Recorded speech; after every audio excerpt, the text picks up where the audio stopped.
Hello, pizza dog. Hello, emo. And hi again to you, pizza dog.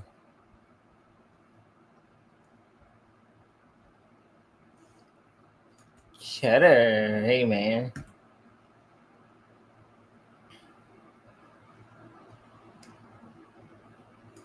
Dookie. Hello. They are, actually. I guess they pick up from you. Could usually be the first one, too. Right at the get go. Ava's here. Hello, Ava. You got your bow jingles and you're ready? Nice. um, so, we have a lot to talk about tonight. I have a lot to talk about on tonight. So, first things first, right out the bat. Thank you guys so much for joining or joining in the. Let me step a bit closer. Thank y'all for joining on in the Scott Wilson interview. As in less than 2 hours, as I'm reading right now on my phone, it's at 103 views. So that was pretty cool. Right when the premiere ended, it was at 56, and then I went back and then I checked, is at 103 views. Thank you so much for that amount. I know it's gonna go like right up more later on. Uh, Hopefully so. I'm just hoping on that actually. But so I hope you guys enjoyed that little episode. No, you're good. You're good. No worries. There's always you can always watch back on it and stuff. One second. But yeah, I hope you guys enjoyed. Nope, almost like it's out here. Hope you guys enjoyed it. I don't know where Deshaun is. Don't know.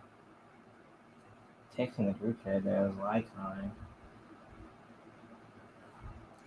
Oh well, he'll probably show up any moment now.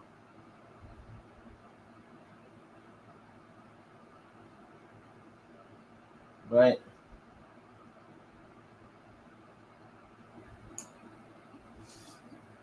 yes, we do got a little interesting talk to stuff to come in for tonight as well.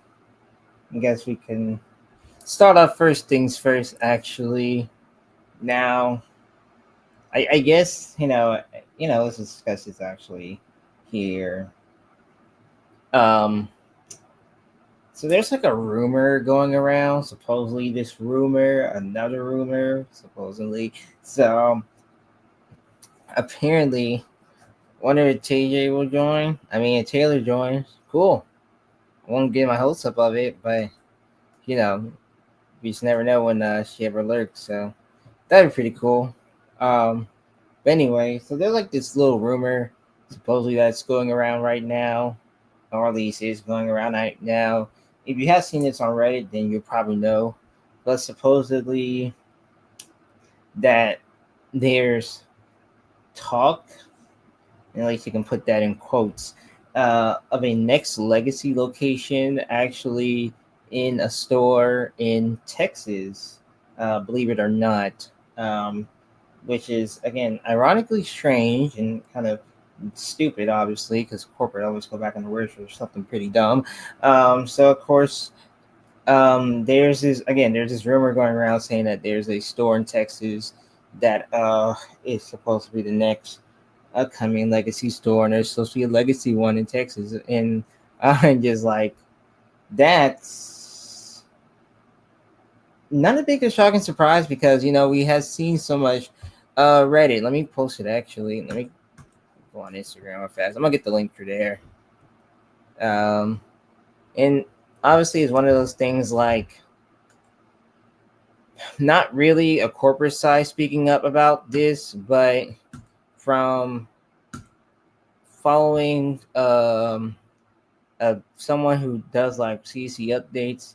He said he knows the person who made this message, and let me just pull it up here actually. Now I'm not gonna sit here and say that this by all means is true or not, but let me just pull it up real fast. I'm gonna share my screen in a minute. You find it. Okay, here it is. All right, let's share this around. Yeah, just speculating, pretty much. Yeah. All right, let me go to right here to the no wrong one, not to the Instagram, to the actual Reddit post here.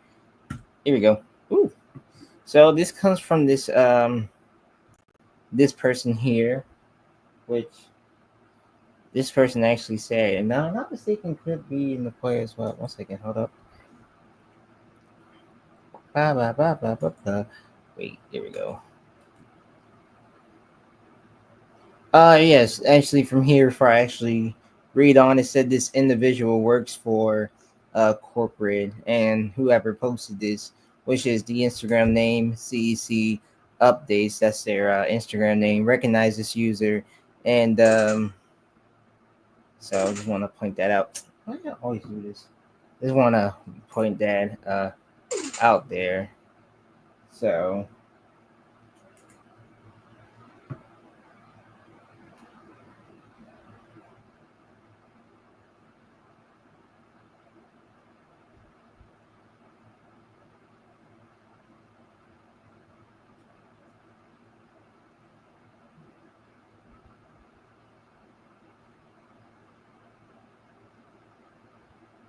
anyway,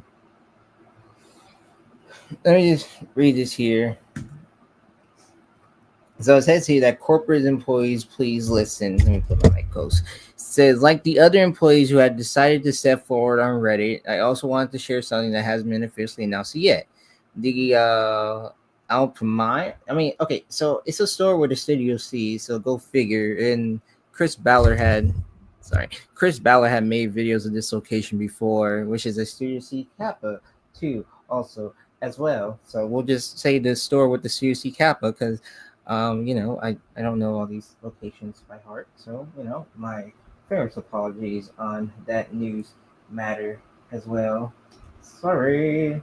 Um, so yes, supposedly another CUC, as they say here, pretty nice. Will be one of the few stores designated as a legacy location. Okay, interesting. So would this mean that the store, the CUC store as a capital, will not be seeing the 2.0 remodel? Move my mouse.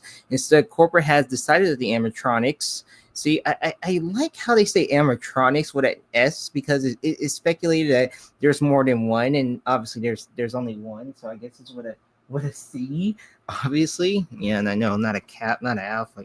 Yeah, okay. Awesome. But anyway, in classic setup, okay, that's interesting, will remain in place. The decision was made after internal discussions about preserving a smaller numbers of quote unquote heritage stores for family who still values the original Chuck E. Cheese experience. Okay, interesting. I did check my message actually.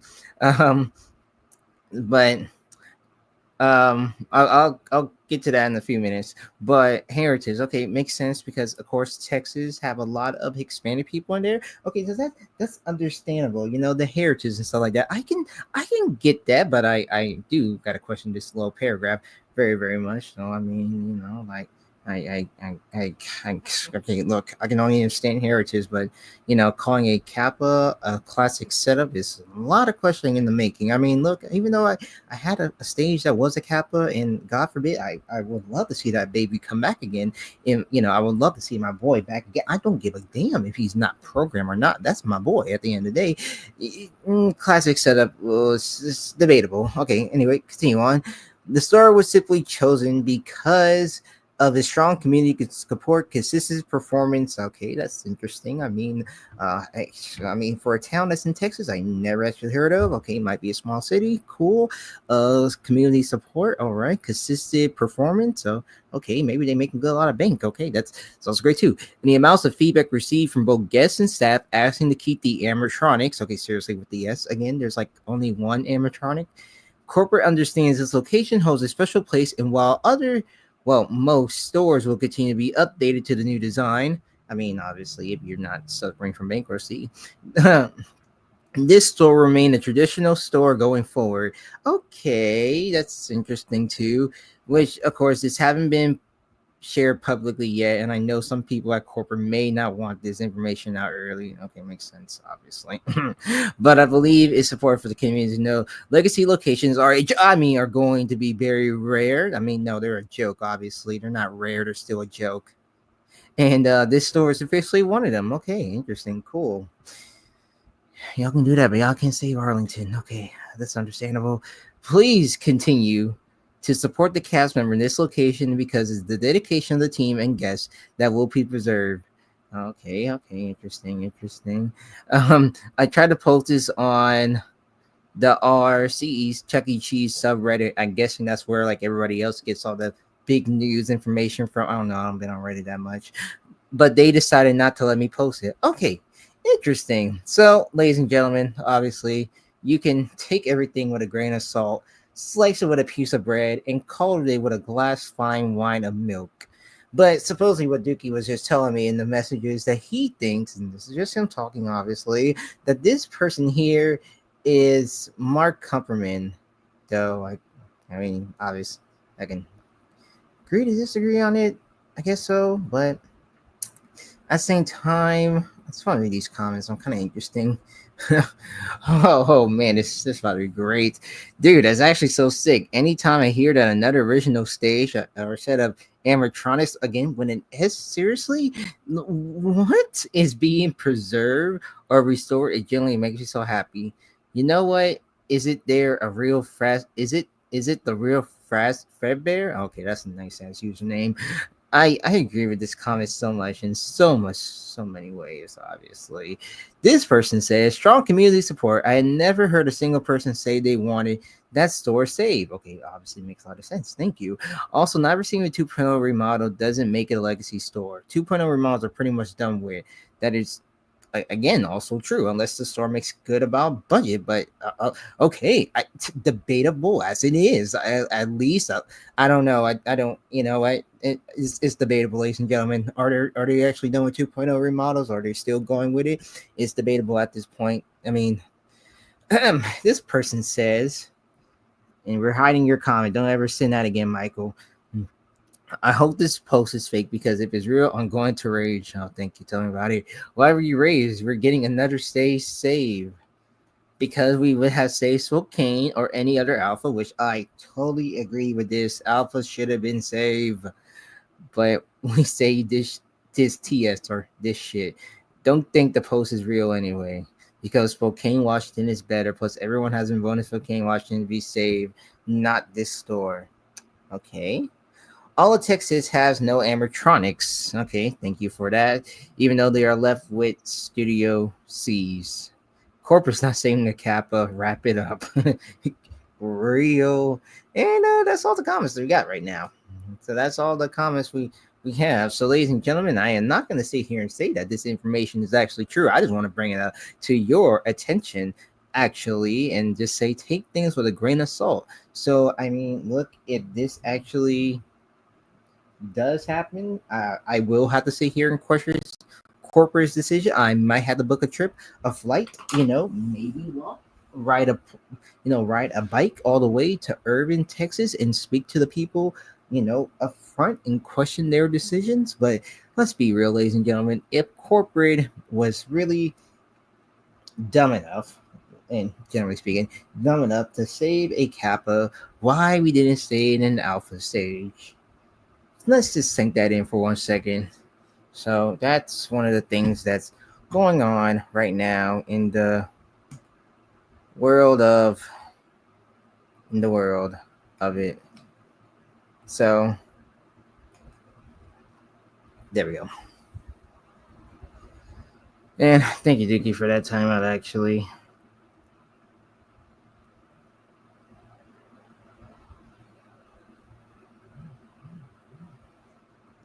But also, in other news, ladies and gentlemen, in other news as well, I didn't think we were gonna get this information. I gotta pull this information back up again. But I'm not gonna do it in the group chat. I'm gonna do it over here. Which thankfully I'll have to finish this out. Well, not finish this out. I'm gonna just put some information in here whenever this video I get back on. Yes, we are talking about Topeka, Kansas, which I'm surprised it actually was announced. Actually, not this news. Here we go.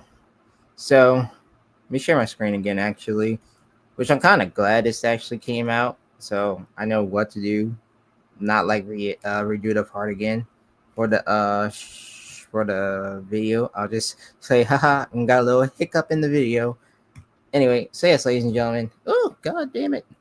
So it has been confirmed that we have the Topeka, Kansas opening date, which was found, thankfully, and kind of glad, which Topeka, Kansas, excuse me, opened up in November 26, 1990. This is now confirmed to have the second road stage ever to debate, which there was there's actually four prototype road stages were made. And of course, prototype road stages, those were the ones that have the road, and the lights, the light stands. If I'm not mistaken, I think Springfield. No, there's more location that had it, and they had like a different type of unique style to it. You know, they didn't have a wing balance. The TV was behind Munch. They had and I want to say Springfield only had this. If I'm not mistaken, had a Pasquale's like sign and stuff, and you know that type right there. So people thought, and I mean, when I did the video too for the 2.0 video, I said that Topeka was the finalized version, which is, you know, again, that was off of a Cheesypedia, by the way. But now we just got confirmed, thanks to Ryan or Chucky Entertainment, that Topeka, Kansas was the fourth road stage to be development prototype road stage, hence to where we had that 95 footage and they had like the road and stuff too.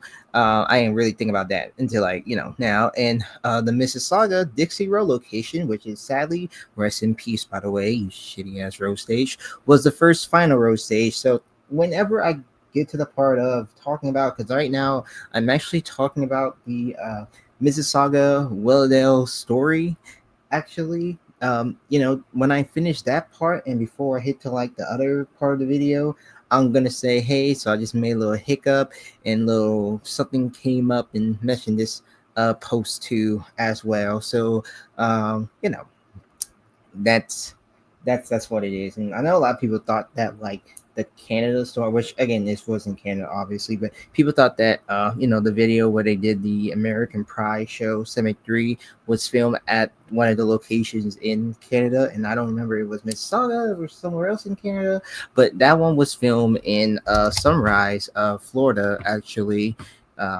So just a little update on that one. So yeah, so sharing that out there. So yes, what Cheddar said,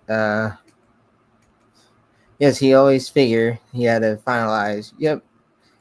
And here's a good Cheddar comments again. The Mississauga was the first finalized show, which we lost earlier this year. Indeed, yes. And we thought we were gonna have it saved, but then, you know, the corporate BS and all that other stuff, you know, corporate's on their little to do da type stuff. It's crazy. All right, so we actually got that out the way. If there's anything else that I'm missing that I should be clarifying, no, come on, let me know.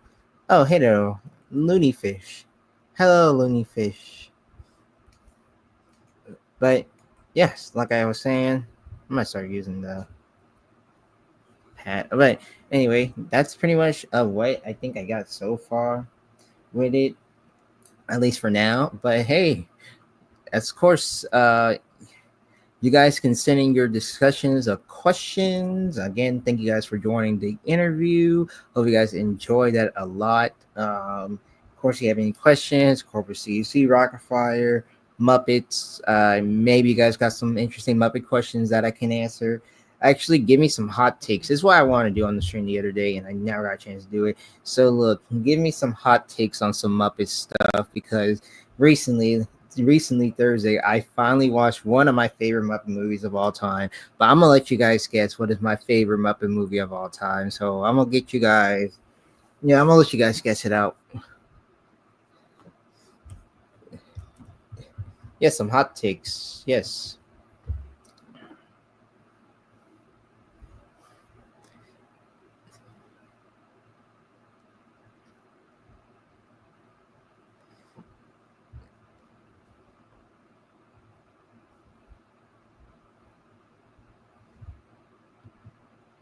Might as well, Deshaun, because look, dude, you know how I am with your hot takes. Wrap them up, brother. Uh, Rocky Mountain Holiday was a special, so no. Movies, the original Muppet movie, it is my favorite, but it's not like my number one favorite to watch. But Kirsten got it right. The Muppets Take Manhattan. Recently, I actually watched, finally watched The Muppets Take Manhattan for like the first time in such a long time, and I gotta say that's one of my top three movies, like to really watch. It's like my number one go-to movie, you know, my number one go-to movie to like just watch all the way, and you just have to like you have to watch it to understand everything um for it. Well, I'm gonna take a pause real quick because I know this bastard just said what I thought he just said. My hot take: I think Major Magic is better than CC in the Rock of Fire. Well, sir, that was a terrible taste of a hot take, obviously, and I'm kind of glad that Major Magic closed down and they went back alive, and I'm glad they died again. Sorry, not sorry, sir. So, give me a better hot take than that one. Your other hot take is that other animatronic shows are more interesting than CC and the Moon Rockers. Hmm. Well, debatable. I feel like most won't agree, but the Moonrocks are underrated. Heck, they are. They actually are. They really are. They really are. They are so overrated. Like, yeah, I don't see the hype of it. I really don't see the hype of the Moonrockers at all. I mean, it's got an interesting history. Don't get me wrong, but yeah, they don't got a good hype. No, I will not take that back. Ha ha ha ha ha ha ha ha ha. And yes, I did sing you that video of me watching it. Hot take: Peace Sign Theater is superior to showbiz piece in my book. Valid, valid at least. I can say, give or take, yeah, valid. Nope, nope, nope. You can't. You no. I don't care. Those audios sounded so much better. Nope, they did not make better show tapes. Nope. Like I said, they closed. They were not well known to the public. Like I said, I'm glad they closed when they did. They came back. What happened? Oh, COVID hit. Oh, they died again. They died again, buddy. Prove me, give me some better ones. Again, no, they did not make better show tapes than CQC and the Rocket Fires. That's crazy. That's crazy. But they made better show tapes than Funtime Pizza. So I mean, is that what you consider a thing? A hot take is that a person enjoy listening to the Corp Showbiz Pizza voices made with CPI. I do too. I do too. It just depending on the ones I like to listen to.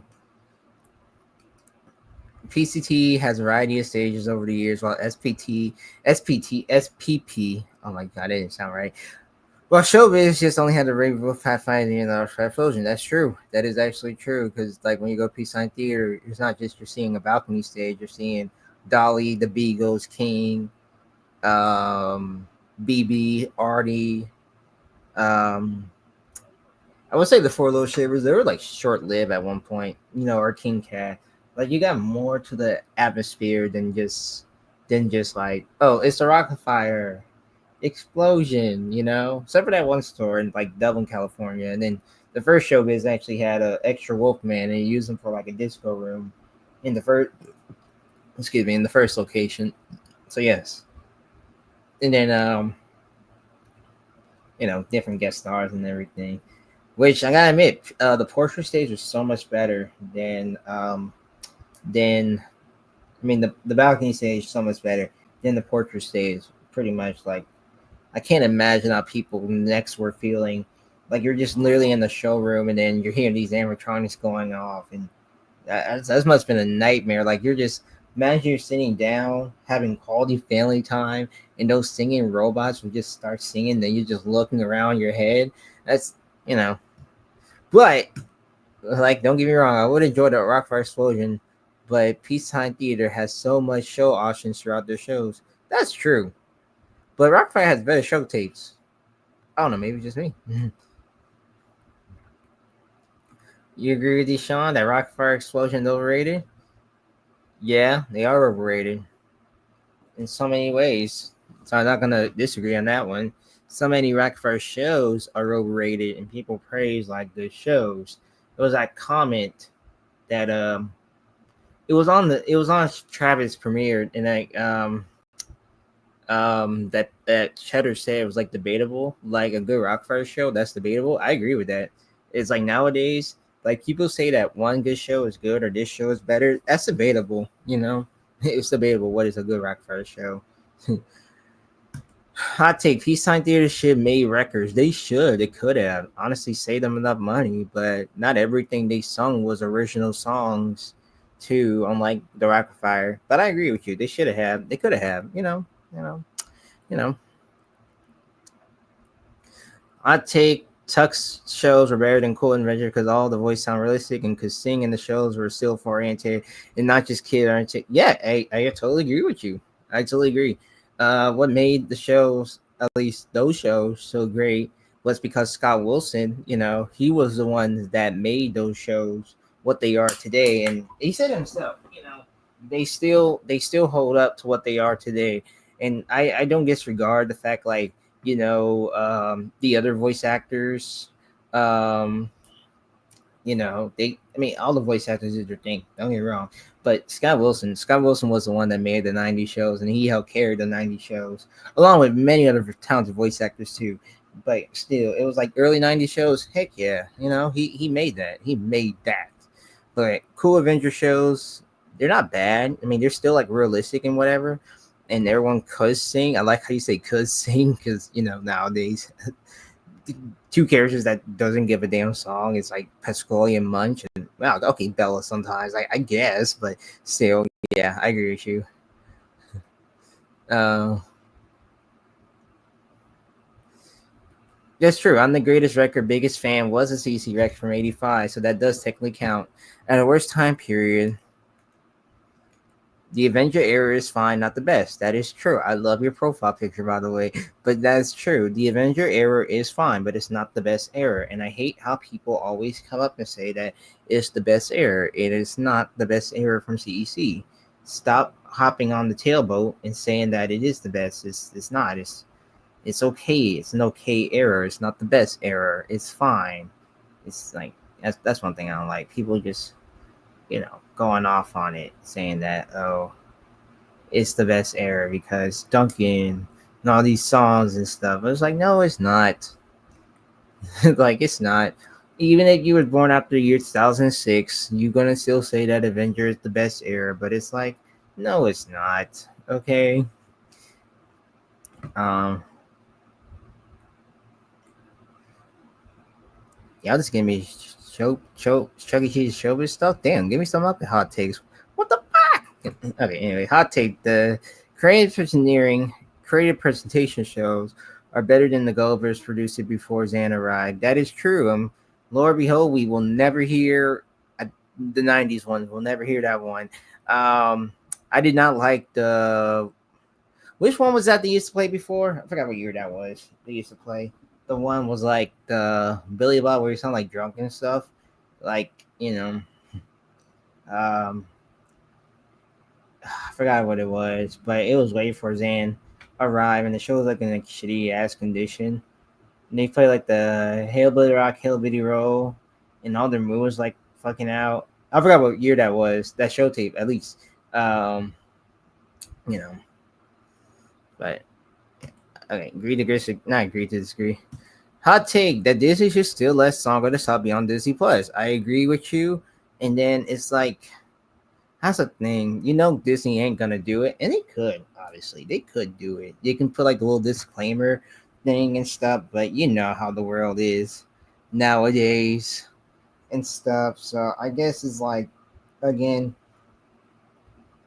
they could, but they don't want to. You know how people are. They take offense to the littlest of things, and they're probably gonna make like a lot of edits too. And that's another thing you have to watch out for.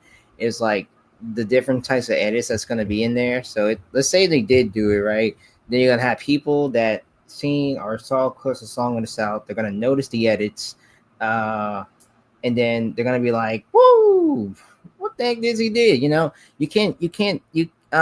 that thing called? You can't, you can't, satisfy everybody, or I hope he got a lot because knowing him, he's something. Exactly, that's what he did with Lady and Tramp. No, pretty much. Only problem has some stereotypes. Yes, they had to edit all those stereotypes. I like this one here. Songs that Avengers sound better than with Jerry vocals. That is also damn true.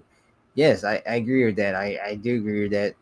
Especially January 2013. No, get January 2013 and get the. I'm not gonna say the holiday show. I mean, you could obviously, but yeah, get that and like the holiday show. Listen, and then you come back and say that, oh, Jared is so much better with Chucky than Duncan. Obviously, um. So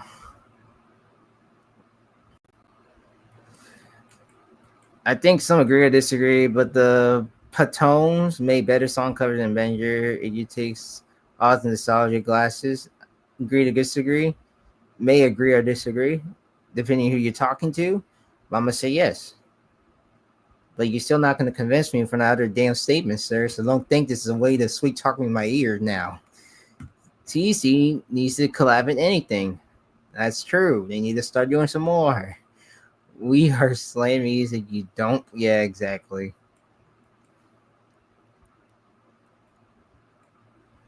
But yeah, but going back to the Muppets Take Manhattan actually. Yeah, I recently watched the movie and it is really, really great. One of my favorite movies of all time. Um I mean, I noticed you can rent it on YouTube and stuff and you can find like anywhere else, but it's a great movie. It's really a great movie. Nostalgic feeling. Great, great movie. All the songs in there are just so amazing. And it was the first ever movie that we got Muppet Babies. And then moments after, we actually got a damn Muppet Babies show. So I love the movie so much. I like the bubblegum song on the summer show because it isn't Kiss Bop. Bubblegum song? What are you talking about? Um, I'm sorry, I had not been to the damn store in such a long time. I went like Tuesday, but please remind me what bubblegum song you're talking about, pal. If you remember, actually. With Song of the South, you can release the anime segments because they are controversial as a live action. Yes, it is. You got the tarp baby thing, and people find that the stereotype because there's a tarp in it. So if you release the anime segments, you got to be careful with that one particular scene. Disney is not going to do that. If they know that there is a tarp in there, and they're gonna do something. They're gonna find a way to not take that out. But yes, the animation scene does have one controversial scene in it, so they're not safe either way. Oh, okay. No, it's like the K-pop song that's on the playlist called Bubblegum. Oh, okay, I got you. My bad. Maybe no, I didn't hear it. I'm gonna say this once. F Kids Bob. I agree. I do give them credit though because some of the Kids Bob kids has became rising stars in the industry today. So I do give props to Kids Bop only for that. But I do not get Kids Bop props for like covering songs and stuff like modern day stuff. But I mean, hell, these kids are about to be rising stars at the end of the day, and they're going to make a good career out of them. Better career, I guess. I don't really know for sure, but all is all for it. So that's the only thing I can get really props to, obviously. Dude, I don't I no you no yeah, it's to some people it's saying like, oh, it could be a sticky situation, but back in the day that means something else, man. You gotta realize people can still find ways to get on someone ass for something. And that Tar Baby incident is not gonna escape Disney whatsoever. If Disney released the anime segment, they can they can try to put the disclaimer on. That's all it can do. I would say edit it out, but they won't edit it out. But no, they're not going to, because that Tart Baby scene, uh that is not a good scene to look. I mean, it's a good scene, but if you put it on Disney Plus, they're not gonna forget something. Which you know, I like it. I like the idea of releasing it, but at the same time, it's not gonna happen anytime soon. Which we'll need another cancel culture. We already had it back in 2020, 2021. We'll need it again. CDC should collab with Hello Kitty, and did a Teenage Ninja Turtles collab anything if possible? Maybe.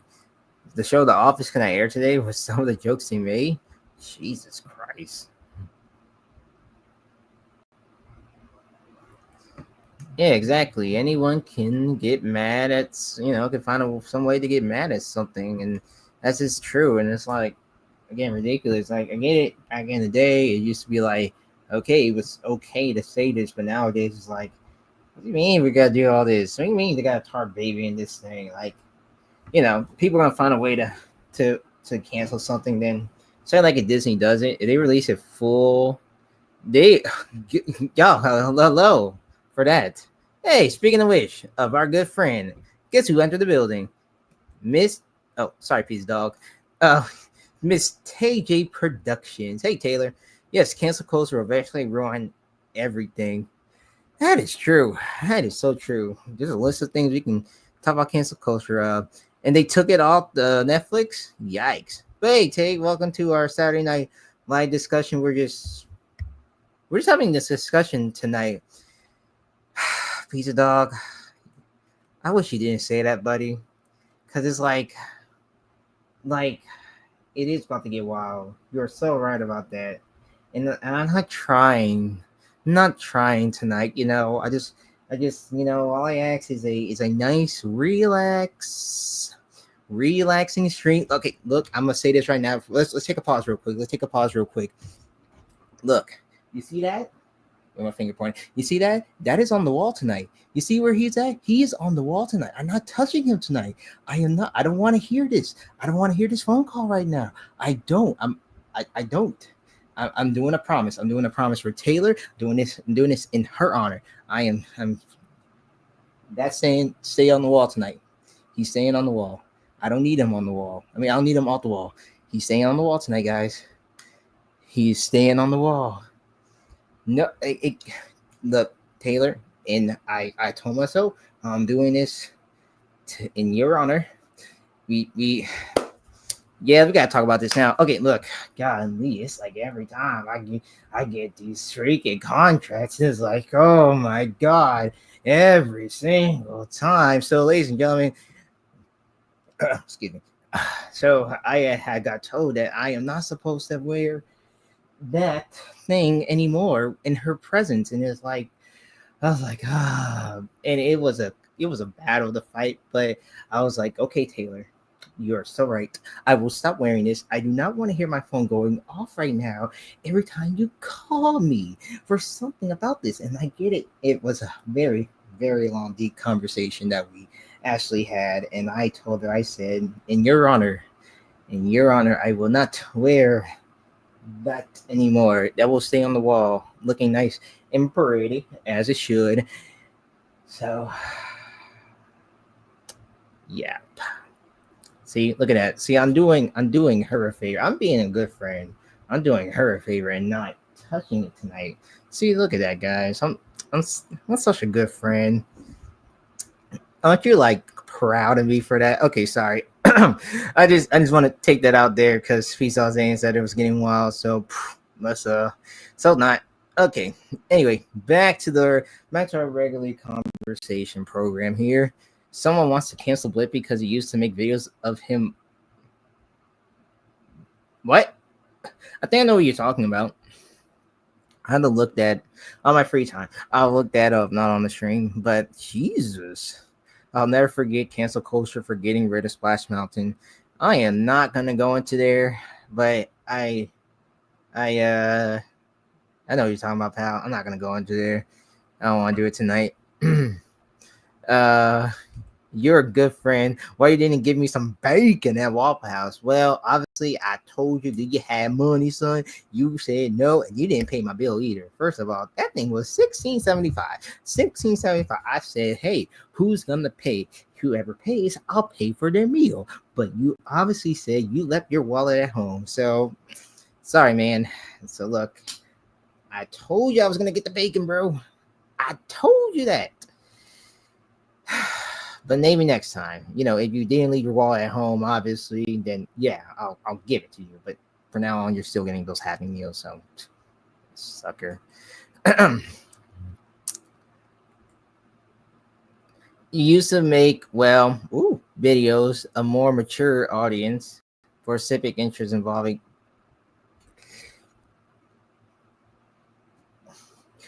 Oh, geez. Yeah, I'm definitely looking this up on my free time. I heard some other things about Blippi before too, like some other stuff. It wasn't this, but it was something else. And yeah, so we will have Taylor crash out, and then we'll get Consta crash out. I don't want to. No, I said it like this. I was like, the only way I'll crash out is something stupid again happens with CEC. Like, like I said, if something happened with CEC, or I'm calm tonight. Obviously, I'm so calm. Look, I'm seeing Taylor crashing out last night. I'm over here. Just hyping it up. But no, I'm calm tonight. Unless something stupid happens, then yeah, definitely crash out. But no, not tonight. So But hey, that was his pass. He allowed. Oh, well, okay, I got you. I mean, I okay, this is me. I was kind of questioning it, like why they put him in the stores and everything, but you know what? Oh, okay. Well, sorry for not having a wallet, Dad. Well, I go okay. At least you're sorry, obviously. But you're right, Taylor. We can't dog on people for having a past that doesn't align with the present. Of course, that's actually true, and that's something the world needs to learn today. Obviously. Oops, sorry. It's called bettering yourself. Why did I say buttering? That did not. I am so sorry. No, when I first read it, I thought it said that, but bettering yourself. You are so right. I don't ask me where the word butter came from. I thought I saw you. My bad. We should start a band called the Constant Cheeses. Oh, Jesus. Look, at least I'm not telling her about what we also saw last night. So, damn, I should have mentioned her. It slipped out it slipped out my head. Like that's the first word that slipped out. I am so sorry. Don't ask me where I got it from. I just like there's lotion. Don't say that word. Don't say that. No, don't say that. Don't. First Taylor, now Taylor. Don't say that, Taylor. Taylor, please do not say that word. Please take that word out. Take that. Don't say it. Taylor, you wasn't here last night when you see what happened. Not that word. Not that word. Not the word. No. No. Don't. Not that word. Not the L word. And we don't. Husika. Husika. Husika.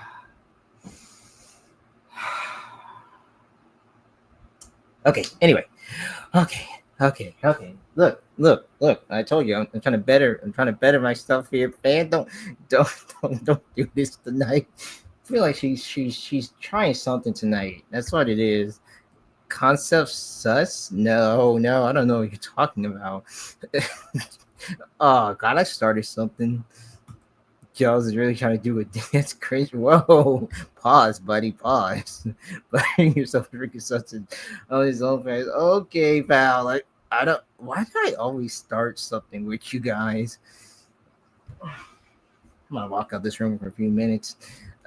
What's my thoughts on the Country Bears show that opened last year when they sing Disney songs? I love the Country Bears. I'm a big fan of the Country Bears. I never got to see them, and I probably never will. They'll never say never. I prefer the original over the new ones now, but I'm so glad that the animatronics are still there, retrofitted and stuff. But I still prefer the originals over the modern version. But either way, I mean the Country Bears are still there. So hey, I love the Country Bears. I just wish I got a chance to see them when I went to Disney for the first time, but never did. So maybe one day, if prices wasn't so damn pricey. But that's just a thought. Dear Heaven Jesus. Okay, that's good. That is so good because if that was the case, I would do something particularly stupid that I would regret, obviously. And I have this phone right here too, because I know you got me on the speed dial, and I am not trying to tip nothing tonight. But there is something about that other word too, that lotion. But we will not talk about that tonight here, ladies and gentlemen. So, in Taylor's presence, I will not talk about that tonight. I am trying to I am trying to better myself. That's a good word. Better myself of it. So there will be a video tonight. Oh, spit. Um. So, but oops. Other than that, there we go.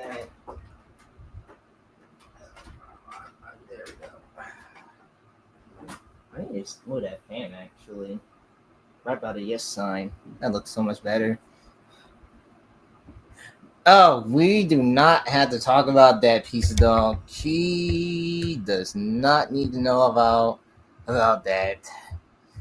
She probably gonna question it now, but she does not need to know about. Man, let me move that fan. I almost dropped my mic. I'm about to move this fan, so that thing can get out the way. Um, shake my legs, shake my legs, shake my legs.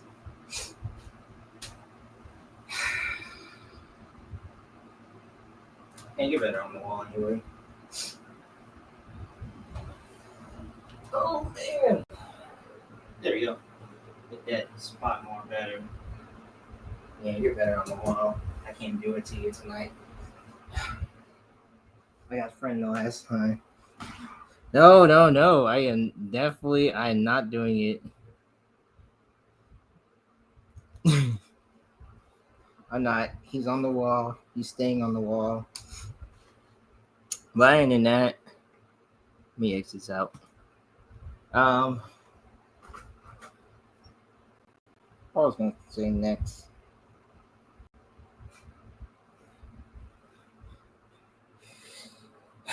Nope. Nope, not tonight. The bib is staying on the wall tonight. The bib is staying on the wall where it belongs. 1 second. The bib is staying on the wall tonight where it belongs. Just stay there in memories of it. But don't worry, actually, because when I actually buy KJ's merch, I will make sure I put her photo right next to the bib respectfully in, again, her honor of it as a request for it too. So, but other than that, if there's anything else you guys want to discuss tonight, anything else y'all want to talk about, pretty much anything random, like, let's keep this constant conversation train going.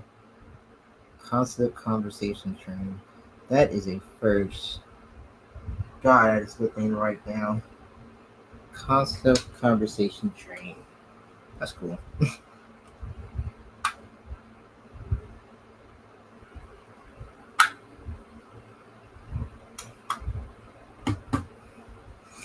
Let's discuss how the new Rocket Fire was a failure. Oh boy.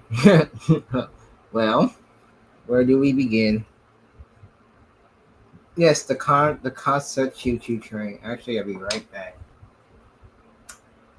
Or should we drive into intermission? Well, I don't feel like I don't know if the music gonna play or not. You know what?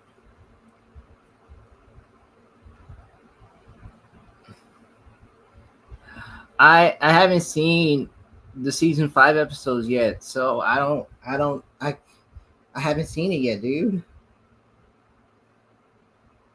I haven't seen that episode yet. I haven't watched Phineas and Ferb in a hot minute on Disney Plus. Okay, you know what? You guys figure out some new discussions to talk about, um, or new topics to discuss about.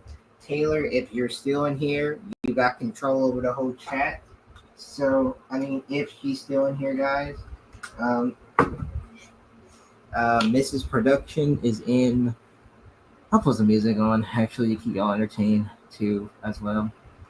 But if she's still here, but Mrs. Production is in control of. Ouch! Is in control of the classroom. I'll be right back. Actually.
Bring the cat.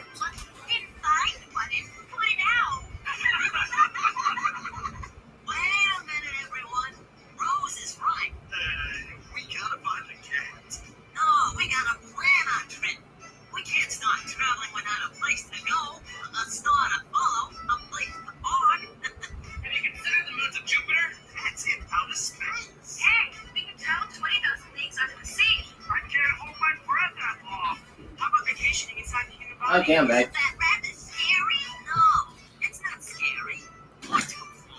I'm too deep. 32. Or do y'all want to watch? Let me turn down a little bit. Floors after floors. I mean, Jesus. Or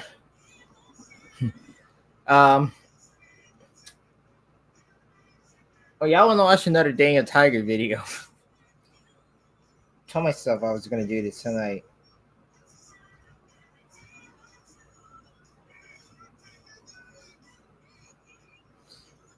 Sure. If I remember.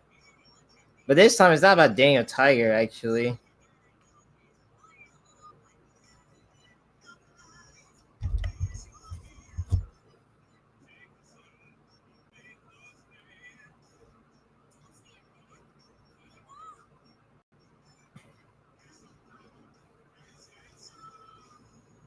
Well,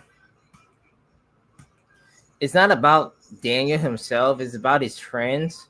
So the first time we learned, at least from all the goddamn videos, we learned was from Daniel Tiger. But I came across this video the other day, right? It was about Prince Wednesday, and supposedly our good friend. Let me find the video actually. But I didn't want to do this last night because last night was our chill stream.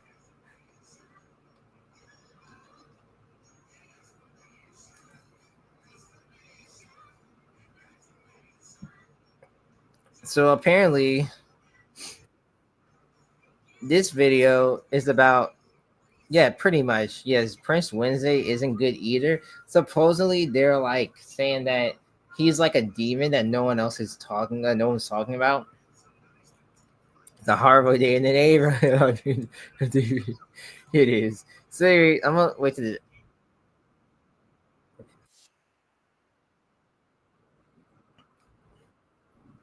Yes, so this dropped like 5 days ago. So literally, let me just get my screen. Hold on. So yeah. Anyway, I'll turn off my fan now. But this is about Prince Wednesday. How or Sandu Snipes said that like Prince Wednesday is the demon of Daniel Tiger that no one really talks about. So in this video, I'm really mad. Really? So in this video, we're going over the Daniel Tiger quote unquote demon nobody is talking about, which is Prince Wednesday. So let's get into it. I'm really mad. It helps to say I'm mad. What? But why are you mad? Because you keep giving out all the lemonade. You're not even letting me have a turn at all. The stupidest and most selfish thing that Daniel Tiger ever did is widely considered to be the indoor beach. Let's add the sand to our inside beach. We're setting up an inside beach. Yeah, an inside beach. My word! What are you doing with those buckets of sand inside the house? No wonder the mum is angry. Imagine having to clear up all that sand. Ouch. But who had the ridiculous idea to get sand for an indoor beach in the first place? It will look so beachy. What else do we need for our inside beach? Sand! Yes. Ladies and gentlemen, we are like 41 seconds in. 41 seconds in, and we already know what's going on. Daniel and Prince Wednesday are having, I guess we can say, a little time together. They can't go to the beach, it's raining, whatever. And Prince Wednesday suggested that they use sand. That's why the mother is met, supposedly. But we already know what's going to happen from here. At least I guess it was Prince Wednesday's idea. Yes. As a member of the royal family, he's probably not used to actually ever having to clear up after himself. So he couldn't care less that the floor is ruined, possibly forever. This is only the beginning for PBS's underrated demon. In the season 1 Fruit Picking Day episode, the whole gang is picking fruit in the Enchanted Garden. Prince Wednesday's big brother Prince Tuesday is there, and guess what? Prince Tuesday can reach the highest fruit on the tree, but... Okay, one thing I want to notice here is why do they have their names after the days of the week? Prince Wednesday, Prince Tuesday, is there a Queen Saturday? I think that's what the mom name is. Is the mom name Queen Saturday? Or I know it's Queen something with an S. Who is King Tuesday? Where's the Mondays? Where's the Thursdays? Where's the Fridays? Or where's the Sundays at? Why did we call him Prince Tuesday and Prince Wednesday? Imagine naming your child literally a day after my bad, I moved mic. And there was a King Friday. Oh my God, there was. Okay. Oh shoot. So when they become kings, do they become King Wednesday and stuff? I don't know. I get it. It's like a spinoff of Mr. Rogers. Don't get me wrong, but that is I don't know, man. Where's the supposedly we do got the Fridays. Okay, cool. So where's the Sundays, the Mondays, and the Thursdays or Saturdays? Again, if anybody knows what the mom name is, definitely let me know. Little Wednesday can't. Instead of accepting that obvious height difference, Prince Wednesday grows upset, royally upset, one might say, that he... Oh, yes. So keep that in mind, too, with the royally upset. Later on in this video, parents are going to notice how many times this man say the word royalty a lot in his sentences. He can't do what his older brother can. We're not big enough to reach the cherries. That was a good one-liner right there. Here we go again. We're not big enough to reach the cherries. If that wasn't a perfect one, Queen Sarah Saturday.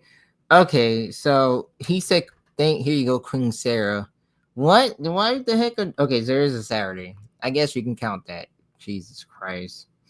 But that was a good one-liner. Quick reminder to hit subscribe if you're enjoying the video so far. Thank you. Does somebody need a big brother?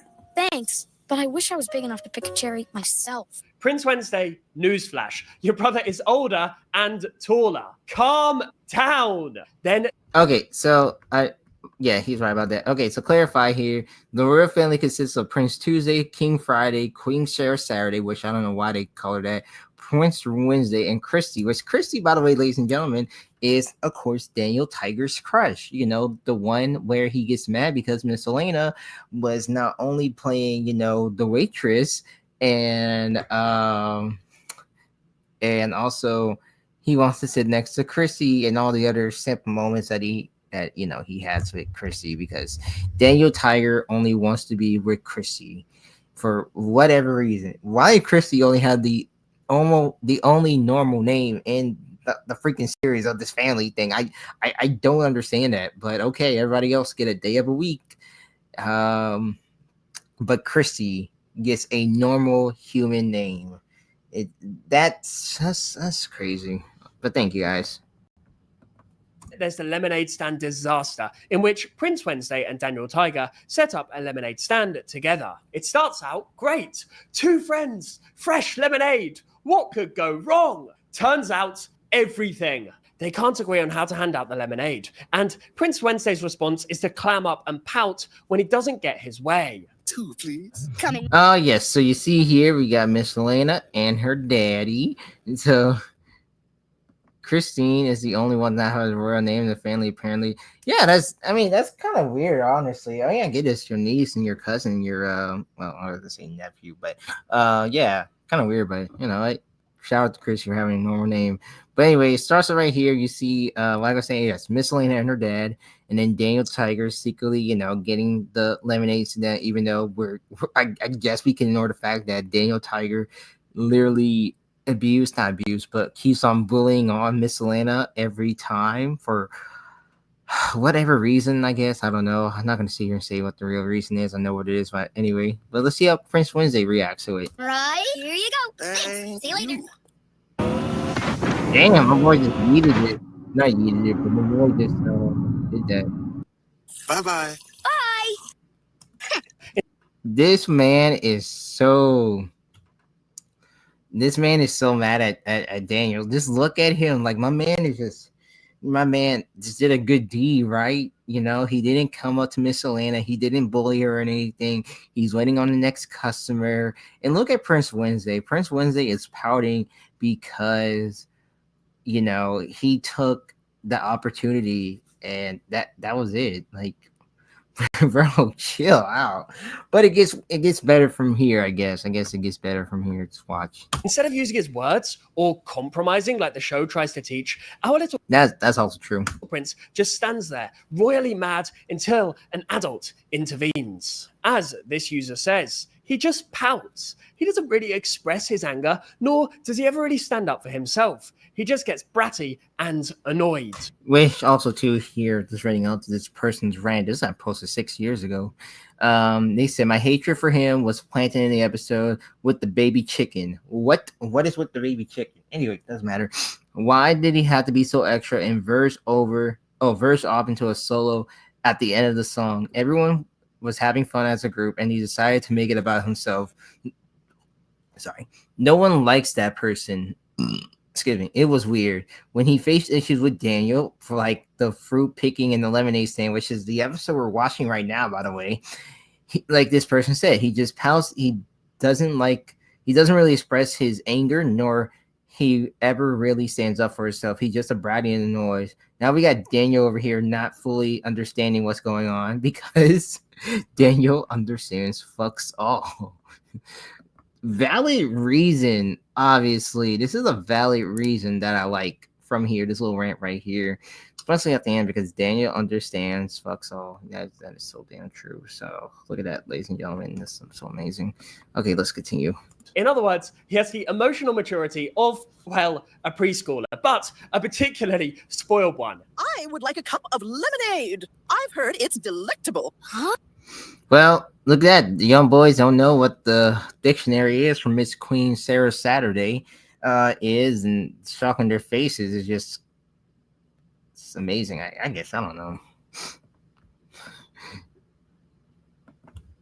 That's a fancy word for very yummy. I'll get it for you, Mom. There you go, Queen Sarah. Daniel is No, watch this again. Watch this. For very yummy. I'll get it for you, Mom. There you go, Queen Sarah. Daniel is left confused because his friend won't explain why he's upset. Daniel. God, leave, bro. Send him to the dungeon or something. My man just really just pouted. Again, in poutiness. Exactly. This is you sold lemonade to my mom. Wow. That's Jesus. Because explaining your feelings is for us peasants, apparently. To soothe Wednesday's bruised ego at the lemonade stand, the adults had to coach him into expressing his mad feelings so they could find a solution. In true form, Prince Wednesday needed special handling to quit sulking, because heaven forbid he handle a minor disagreement without a royal tantrum. You'd hope that a kid who has everything, he lives in a castle, would be good at sharing. Nope. Not Prince Wednesday, sharing toys or That's a good question. That's a really good question. Whose side am I supposed to be on? So, guys, whose side are we supposed to be on at this point? Who's way worse, Daniel or Prince Wednesday? Like, I don't know. Queen Sarah's side for taking up with these little shits. Wow. Okay, that makes sense. Okay. attention. It's just not this kid's forte. Remember the episode where Daniel Tiger brings his new toy car to play? Daniel shares his Tiger-tastic car. Prince Wednesday shows up without a car of his own. He forgot to bring one and immediately wants to play with everyone else's toys instead. Where's your car? Oh, I forgot to bring a car. As Yeah, right. Oh shit. Hold up. toys instead. Where's your car? Oh, I forgot to bring a car. That's crazy. Imagine you get the memo saying, "Hey guys, bring your toy cars. We're going to the park today," and you literally over here thinking that you forgot to bring your own car. That is ridiculous. Oh, I forgot to bring a car. Okay, cool, makes sense. But you're a prince, though. Yeah, okay, whatever. As this user explains, for me, it's the one where they're playing with cars and he forgets his and then wants to use everyone else's. So self-absorbed. Right. In short, Prince Wednesday strolls Yeah, in what the- empty-handed and figures, no. hey, I'll just Right. take yours. You want to play with my Tiger-tastic car? But it's mine. Please, can I play with your car? I want to vroom. You don't want to be like this. This is disgusting. This is awful in every way. If I could kill it, I would. But I legally can't. But I've considered it. Sharing, taking turns. Those are for commoners. And let's not forget how he Right. takes his friends' belongings when he doesn't want to play with them. In a season 4 story, Daniel's Toy, Daniel brings his beloved duck toy Ducky to the park to show Prince Oh, not Wednesday. this one. Look at his googly eyes. Watch out, flaps its wings. Flap, flap, flap, flap. Let's play with Ducky. I don't want to play with that toy. Rather than Whoa, my man over here said he don't want to play with that toy. That's crazy. Man had a whole mood change in him. being happy for his friend, Prince Wednesday promptly declares he doesn't like Ducky and doesn't want to play with it. He's a duck. And he flaps. See? It's not fun to me. Oh, My man really don't give a care at all. Like I guess you don't like ducks, guys. I don't know. Daniel's feelings get hurt, understandably, because his pal just dissed his favorite toy. Daniel, is everything all right? Prince Wednesday said he doesn't like Ducky. But I don't like him. Eventually, What? I agree. Prince Wednesday is definitely bipolar because ain't no way you're gonna say I don't like Ducky. What? I don't know what was worse. Like, what is worse, guys? This or the egg salad sandwich storyline? Like, I might have to look into this episode to like get a full more understanding. But I just want to know: is this worse, or was the egg salad sandwich the worst one? Because I don't know. Like, I think I gotta watch like both episodes and like really get a better understanding like what's really going on. But ain't no way this man was happy for his friend and then say, "Hey, let's play with Ducky," and then he's like, "I don't want to play with Ducky. I don't like him." Like, huh? Yeah, me too. It's the one I know as well. Is the egg salad sandwich. Yeah, I mean that was a good one right there. So the lesson is learned that it's fine to like different toys, but you should still be kind to each other, even if you disagree. Basic decency, am I right? But Prince Wednesday had to learn not to be a jerk about it. but Ducky can go fast and flap his wings and carry things on its back. He's No, talking about the show's Ducky, not our Ducky. Guys, this is another example of how would you feel if someone say they didn't like your egg salad? I don't know what question he asked in this one, but it does sound like that. You're right about that. It does sound like it. Fun. A duck toy isn't fun to me. We like different things, and that's just fine. But Oh my god, can you not sing? Damn it.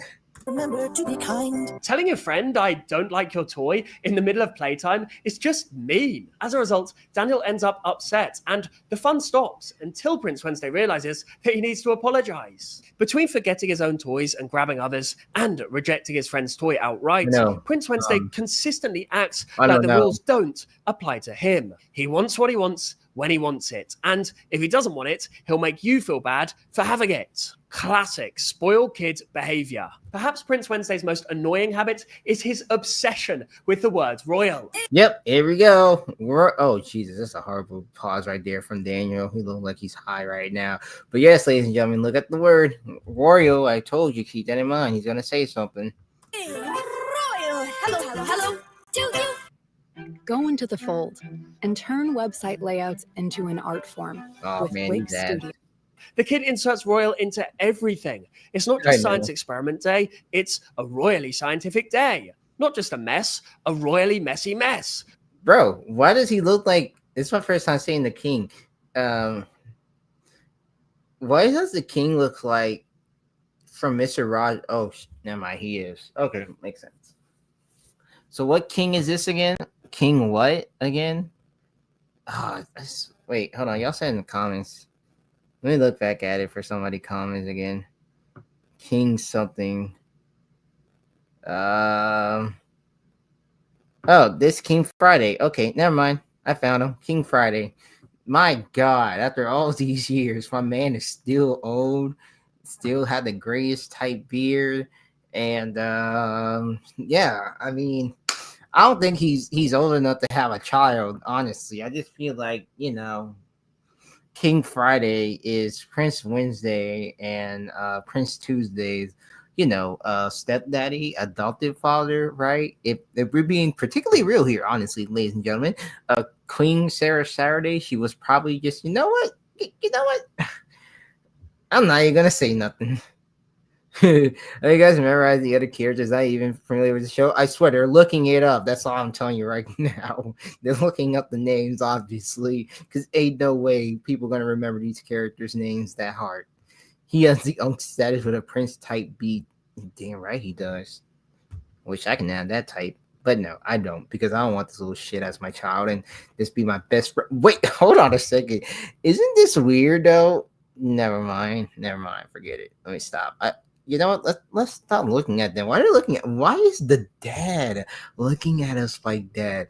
Dad Tiger looks so amused right now. Like, what is Dad Tiger staring at? You see how he's leaning? Like his little lean? Oh my God. You know what? Don't get me started with that piece of dog.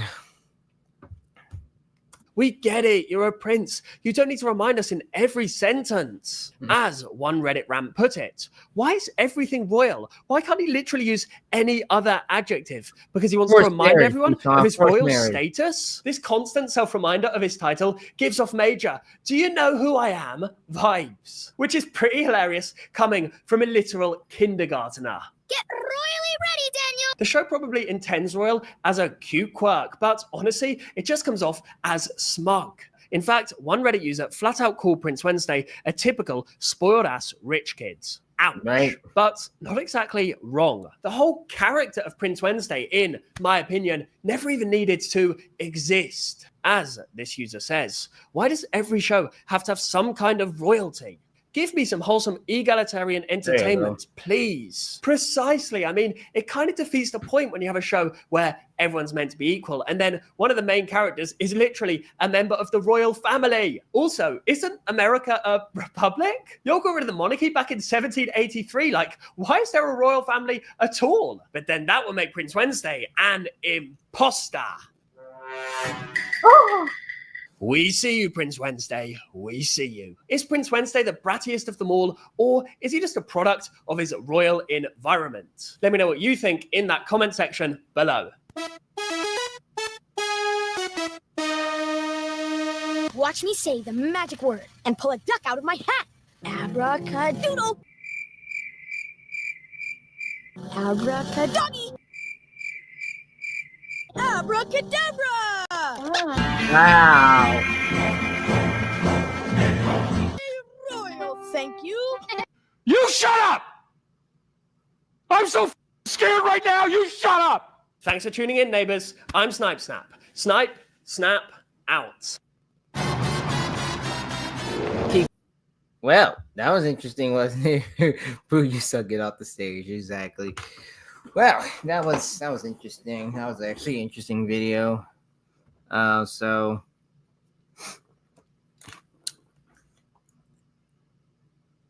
that was Daniel Tiger, ladies and gentlemen. What a lovely day to be the neighbor and Daniel Tiger.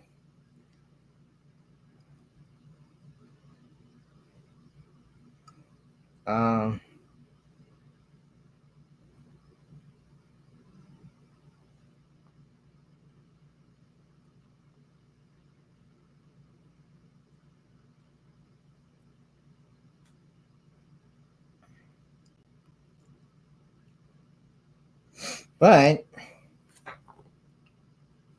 there's actually more. And you might like this one, actually. So, this was uploaded, actually, recently. I gotta go back to YouTube again and just cut it off. This was found recently by Juju. Juju uploaded this. This was found by Jeff. And, of course, by Victoria. So, of course, Jeff, as some of you guys may or may not know, Jeff was the first voice actor, excuse me, for Uncle Conk. And Victoria, she is a fan, one of Sal's closest friends, along with Juju as well. So, what this is one of the recordings from the Tropical Cleaners. Tropical Cleaners, is, yes, there's more to this still, yes. You gotta love this one though, Cheddar. So the Tropical Cleaners are the band, the group behind the Voices of the Rockfire Explosion. So this is one of the recordings that they did of this jam session. You can tell how these guys work together really well together.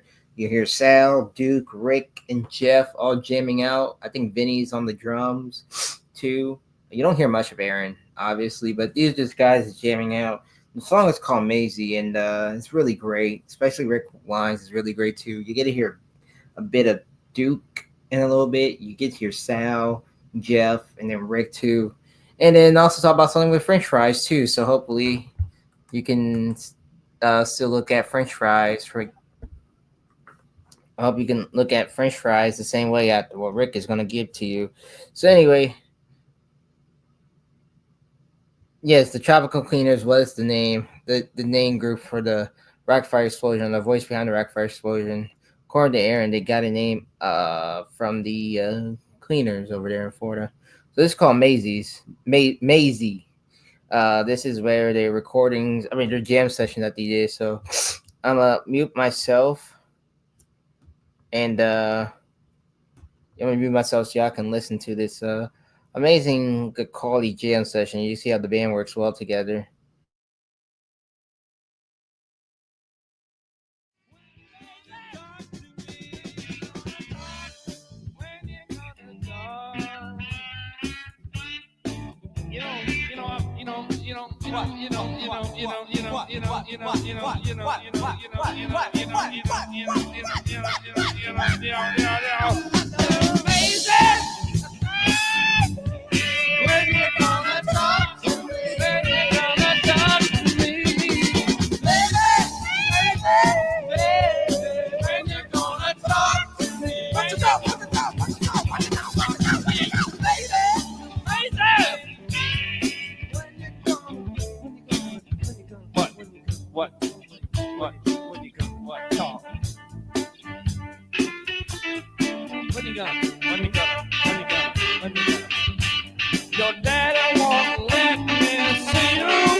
girls are nothing but a bum.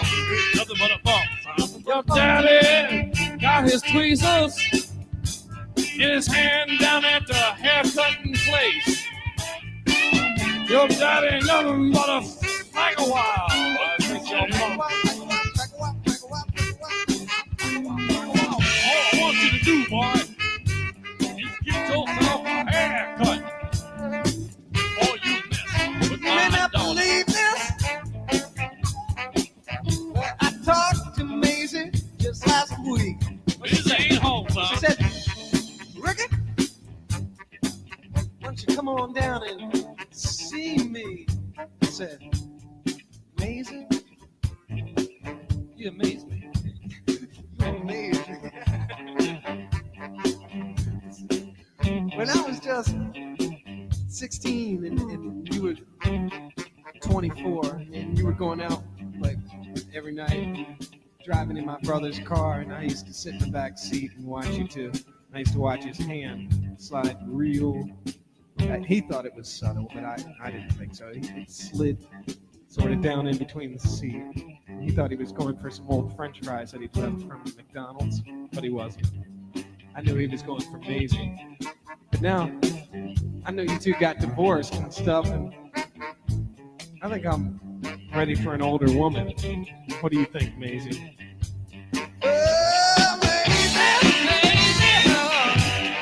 When you gonna talk to me? When you gonna talk to me? I said, baby, when you gonna talk to me? When you gonna talk to me?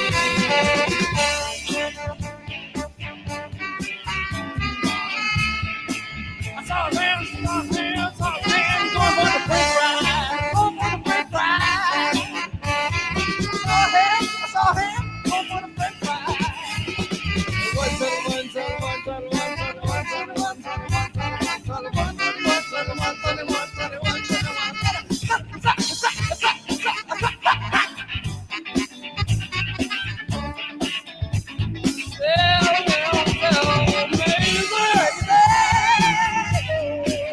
you gonna talk to me?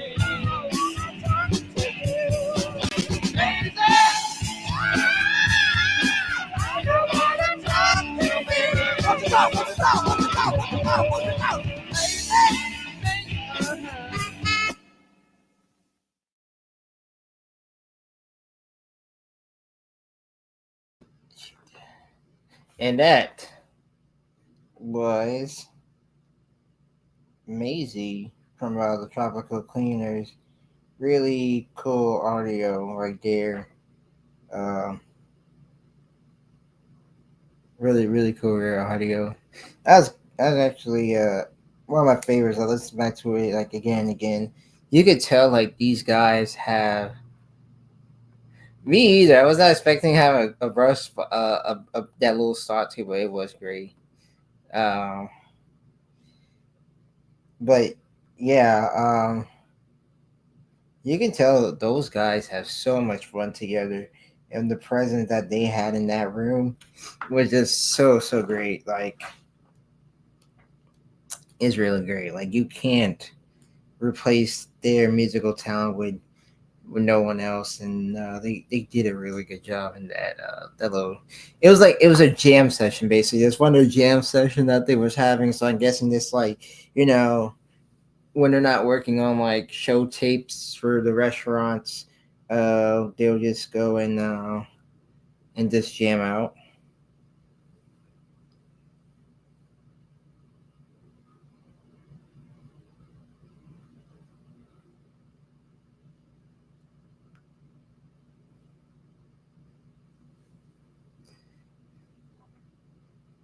That'll be counted as a Tropical Cleaner record because that's just the band just being themselves. That's not a Rockfire record. So that's really as a Tropical Cleaner record, actually.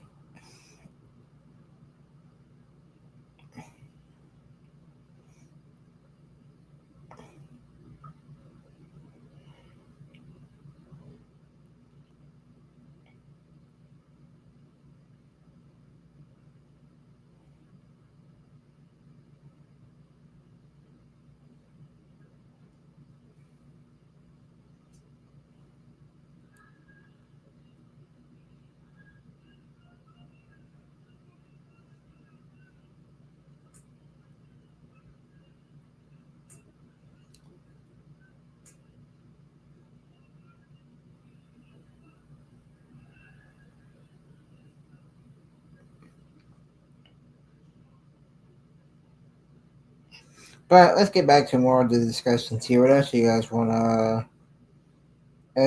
to talk about? I mean, besides from the new Rockfire, which you did talk about, obviously.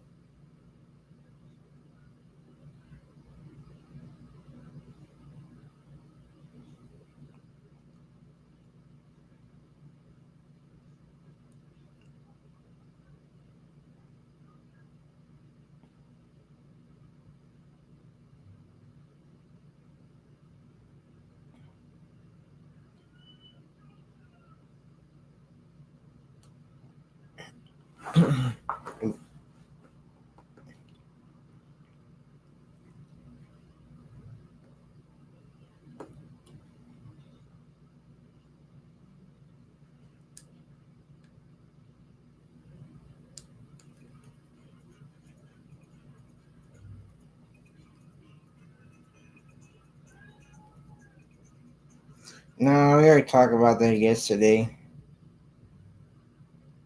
Unless you got something to add on from it, then maybe.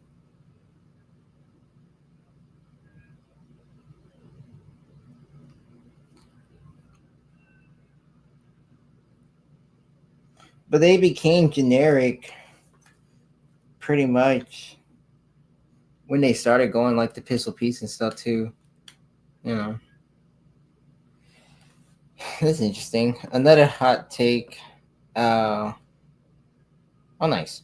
Another hot take. The CU promo type stage felt more original in the ideas in the finalized CU stage. Funny, we were just talking about that actually the other day. Well, actually, not in here, but we were talking about that the other day. Actually, someone else said that. I'm gonna disagree with that one. I mean, I get it. Like, it was a new take of it, but I felt like that promo type stage, just like the Awesome Machine, I don't think it would last. I mean, it looked cool. It did felt more original than the finalized version, which I get that, but I feel like it probably wouldn't last long.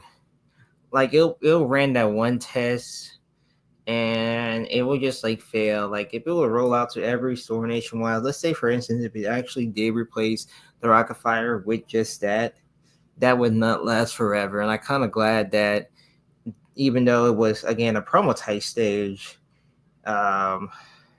you know, it didn't went on like it didn't went on as talked about. So I'm kind of glad about that. But going back to it too, the promo type influenced by these PCT house stages, which the final actually basically a bastardized Rocket Fire. That is also true too. And I actually got to get 2 props on that one as well. I agree with you. The promo type was influenced by the existing house stages, which of course was the rockers in the C stages, because it actually got to get you what the inside of the house would actually look like, because we always see outside of the house. And then there's the porch, which some people call the rocker stage. Not the rocker stage, sorry. The C stage as a porch stage, because that's the back of the house, I guess. Which is like another version of the balcony. And I say C stage is actually better when it has a little porch facade thing step. It actually looks better than like a wannabe balcony stage rip off sort of thing. But yeah, the finalized version was actually was a bastardized Rockfire. That's true. You may or may not be making a Daniel Tiger edit video. That's nice. Love to see it. But yes, that is true. Then the Rockfire did become generic and family centers. Yeah, that is true. But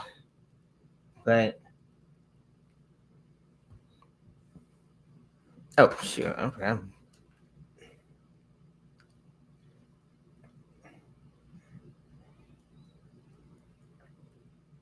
Oh.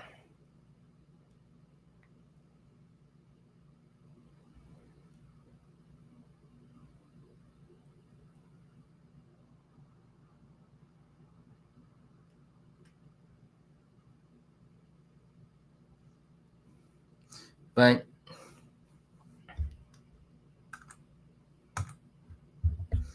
I agree with that.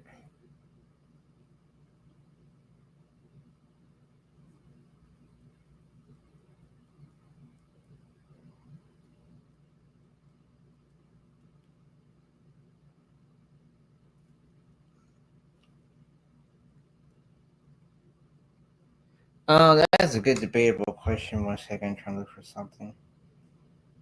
Oh shoot. Okay, hopefully that works.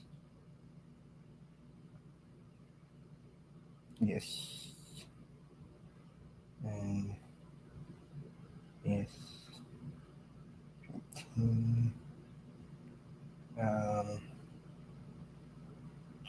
No.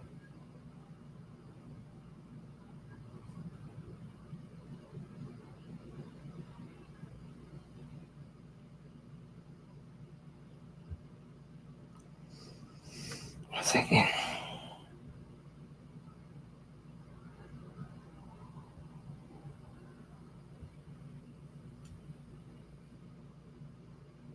I've never done this before.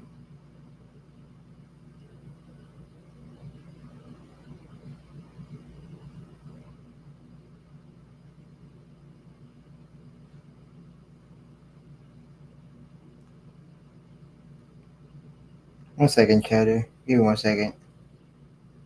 Trying to send something.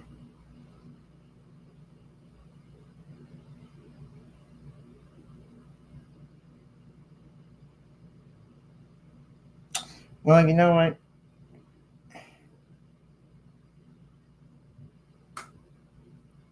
No. Alright, 1 second, man.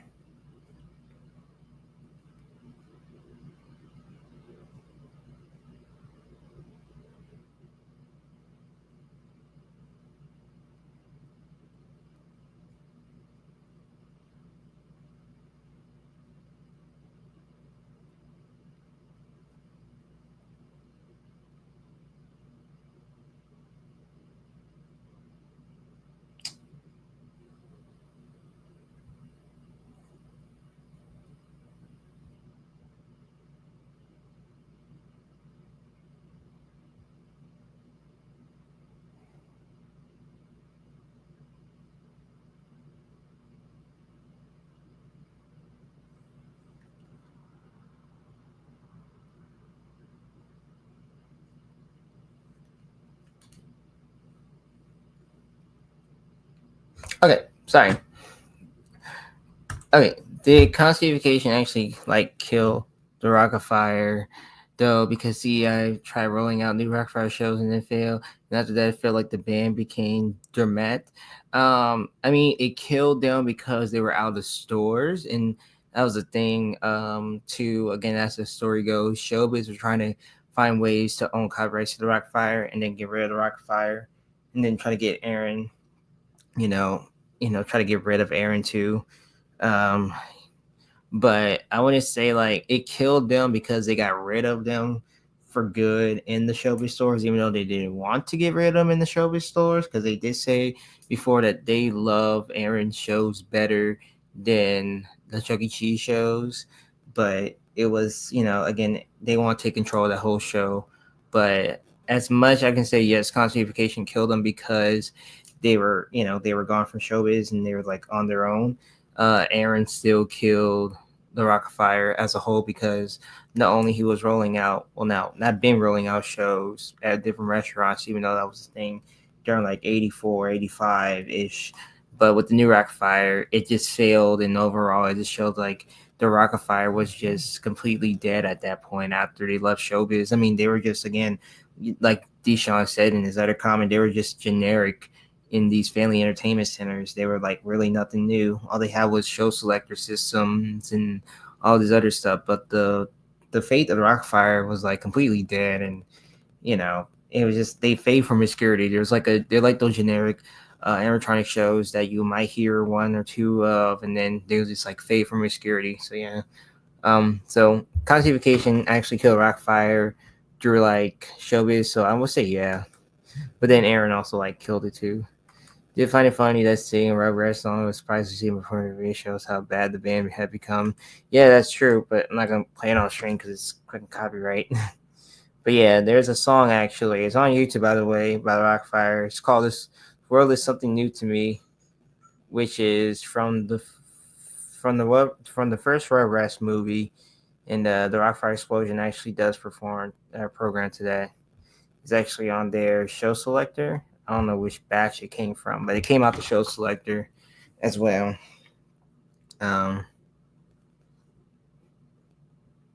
Weird times, weird times.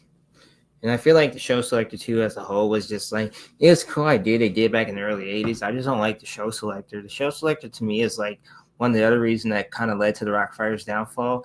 It was cool at first when it was tested, but when it was like officially rolled out to like different stores, like New Rockafire wise, I feel like at the New Rockafire kind of like kept that idea going with the show selector system. It can work from there. They can only work from the New Rockafire, but like for the main Rockafire, the classic show, yeah, it doesn't work that way. I didn't like the idea like you press a button, then you get like a skit or a song or whatever, and then they play like a generic song from like an old show tape or something, or like something new from a new show tape, you know, or something like that. I just never liked the show selector systems.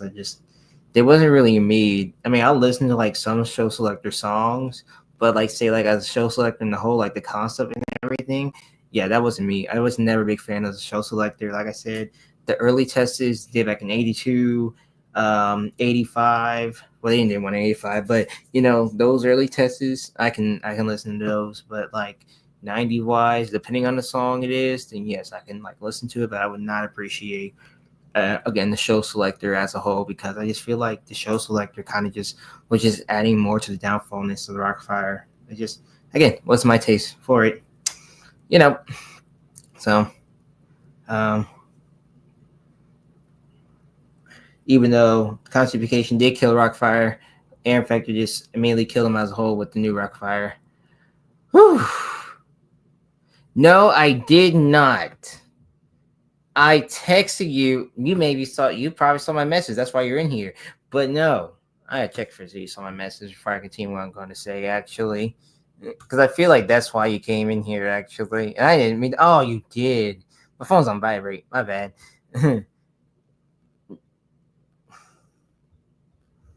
No, sir, I am not lying to you. You can ask the chat yourself. Remember, you can ask Taylor, too, as well. You know, Taylor will not lie to you about this. I told him the contract, sir. I told you the contract, sir. I mean, I told them the contract.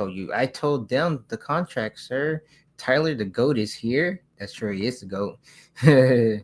But no, sir. I did not wear the bib. You see the bib? The bib is right there, sir. I ain't tell her about the other thing. I'm gonna message her though. I tell myself actually.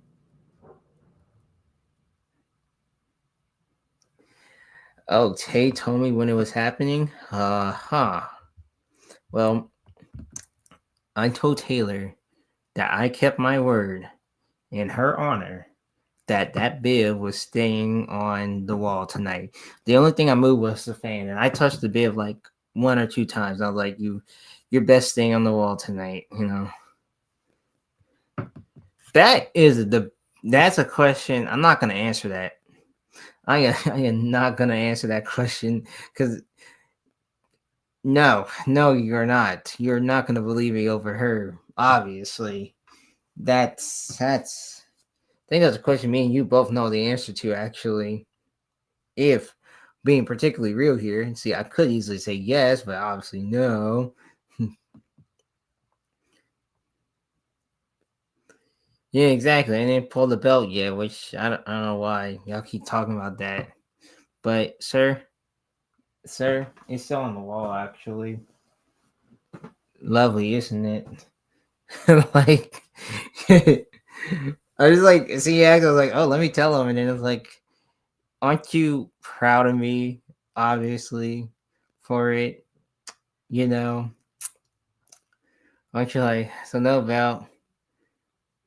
But that bid was on you. I know it was. How you know? Did Taylor tell you something, sir? Did she tell you something that I'm guessing I'm not aware about? Because I guarantee you, my friends, I was actually right here this whole time, besides the fact I'm with that fan, and I, you know, yeah. Oh, yeah. Oh, I forgot you guys went today. No, you're good. You're good. No worries, man. No worries. I forgot you guys went today. I know Taylor went.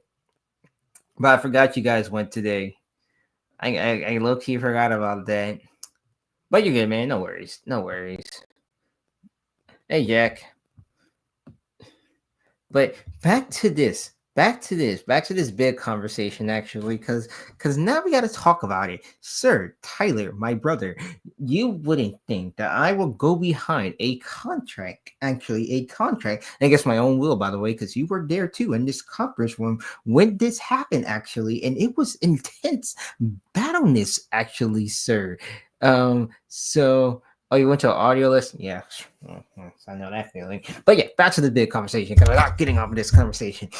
You wouldn't think that I would go ahead and actually put that bib on and thinking that I am going to hear Taylor ringing me up my line, because again, I know she got me on speed dial, by the way. I am very much aware of this now. You know, I had nightmares and chills from the other night where she told me to put the bib down. And I told Taylor that I could not stress enough every night for it. Yeah, that was a very painful night, actually, ladies and gentlemen. We did not want to go there. I told Taylor that I'll do better for myself. So, okay, bye, Tyler.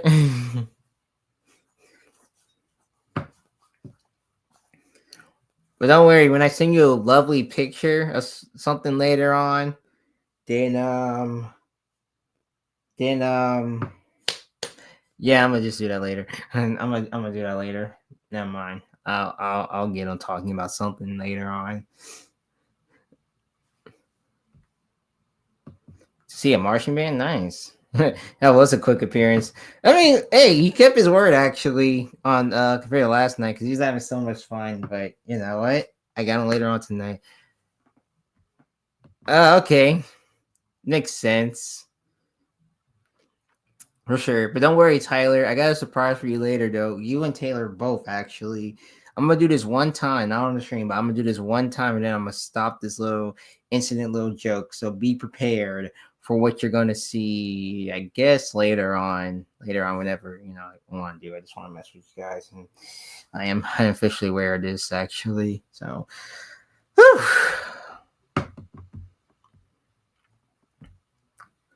But going back to Jax here, too. But yeah, Fight Your School Reunion. Whew. Also, yes, I did. I seen the DJ Quacks MP3 stuff. Yeah. I seen that.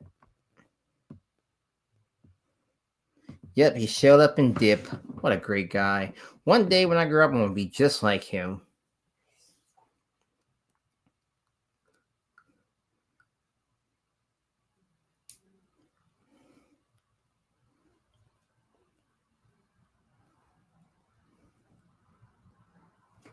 Making sure.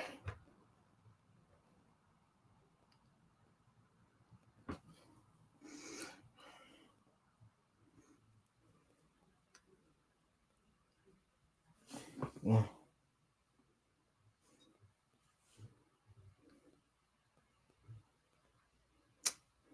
All right, so what else you guys want to continue on talking about tonight? Actually, I know what I really want to talk about. I know what I want to talk about here. So, I was looking through some old community posts that I made during the past few months, and here's something that I actually do want to talk about with you guys.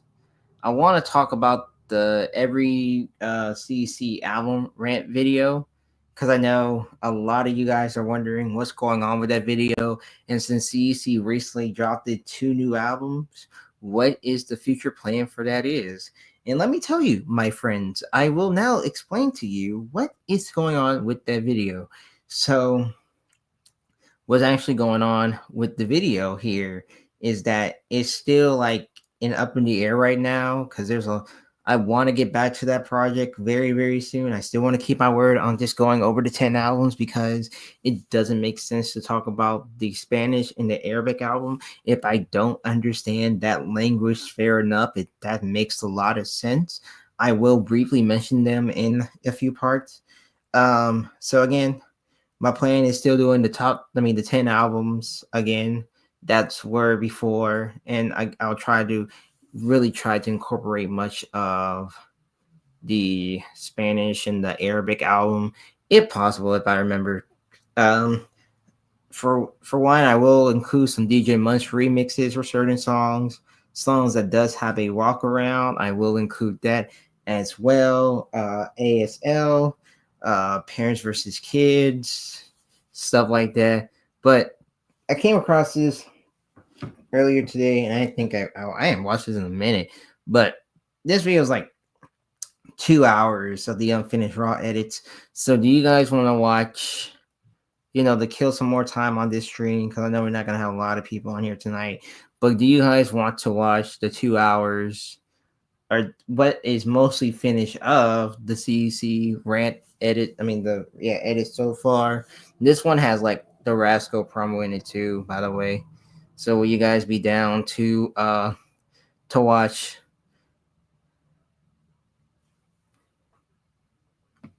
Yes, it's a choice pick again. Yeah. Pick. Yeah, choice pick again. You're right. Yeah.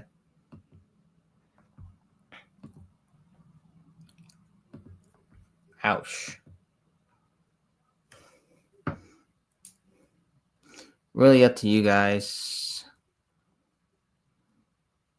Okay, so the choices was, do you want to watch the unfinished, that's a good word, somewhat unfinished 2-hour video of the CEC rant that was supposed to be out around earlier this year, but haven't, which I'm gonna delete these edits later on. I just don't know why I still got these babies unlisted. Let me find it, because watching it earlier today just like killed some time. 1 second. Here it is. This is 2 hours, 8 minutes, and 10 seconds. So not counting the Rasco promo, this only covers...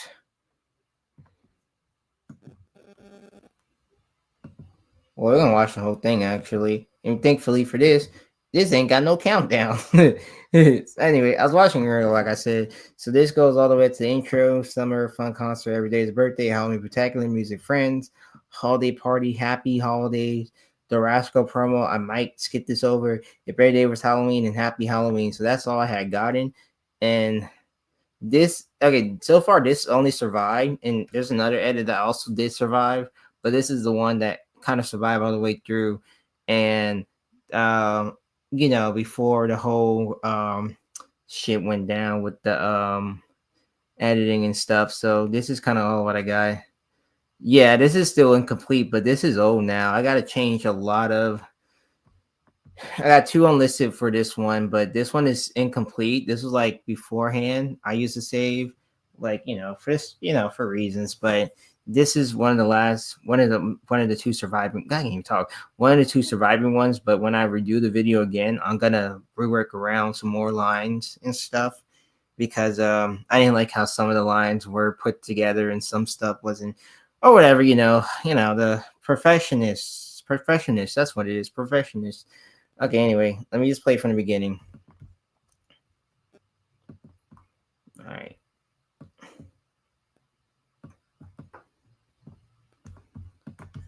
Let me mute myself too. It's 1989. Chuck E. Cheese's Munchkin Makeley Band has been entertaining generations young and old for the past 35 years with their incredible music. Like many groups and solo artists, various albums would be produced and sold into the stores. Now, keep in mind, Munchkin Makeley Band isn't an actual real band, but however, around 2009, CEC would release their only CD album, which was Greatest Hits Volume 1, as the songs were written by Robert Gosher and Jeremy Vallado.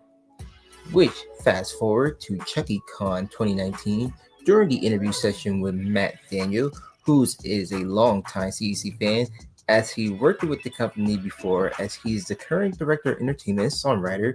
He was sharing information with fans at the event that the company was trying to get some of the Chuck E. Cheese original songs on streaming platforms such as Spotify, Apple Music, and YouTube.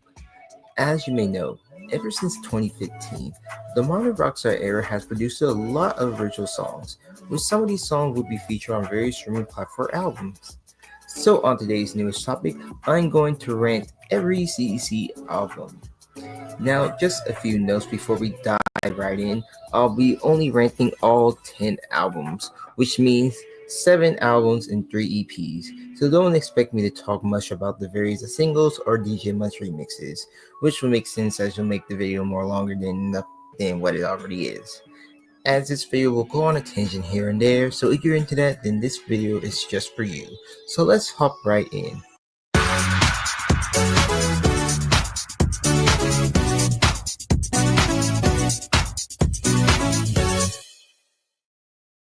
Let's start off with the first album on the tier list, which is the Summer Fun Concert Live.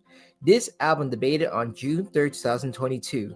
This album is basically the Summer Fun Concert that made its debut in 2021 and 2022. As just a few days prior, before the second tour, the album dropped on streaming platforms, as this whole album is just from the first concert of the previous year, as it has some bit of added extra dialogue and various sound effects, which makes it feel like a real concert. As for this, I'll be discussing the songs, not the dialogue and sound effects. The first song on the track is the Beach Party Bash. This was a live show for the Summer Fun event, as this song is very energetic and fun to dance to, as the dialogue is a bit different in the beginning, as Jesse would ad-lib speaking in the concert. However, with the live album version, you don't hear much of it, which is a good thing. Right after, we get into Play All You Could Play. As for this live version, Chucky and Munch solo lines will be replaced with Helen, as this version is very decent, which I prefer the original better, which I'll explain to about in a bit. One thing I love throughout the song is Helen rappers, as yes, in the original song, she will sing backup vocals, as he wasn't present in the actual music video, but overall, sounded a bit really good.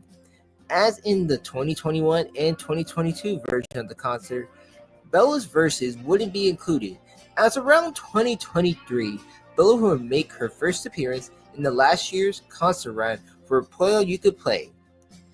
Dog Days of Summer is playing next, as this is one of my absolute favorites from this album, as it has a great concert feeling vibe, with the bird chirping sound effects and the interaction with the kids are just incredible. Helen does a great job with her lines, which she was the only backup singer in some of Jasper's lines. It's a rare thing that we get to see nowadays, but Jeremy Blado and Caroline has done an excellent job providing the vocals together. Speaking of this with Jeremy, believe it or not, but he has been doing the voice of Jasper for the past 25 years, and well, depending how you look at it, he has been doing so great well with the vocals, especially with the ad-libs towards the end.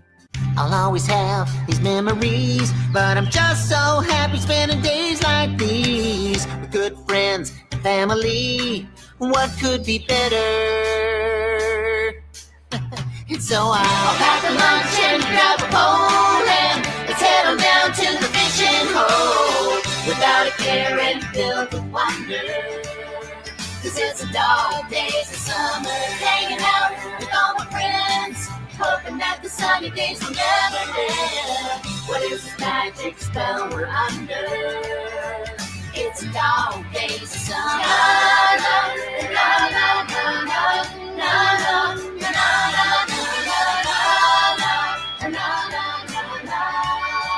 It's dog days of summer. Na na na na na na na na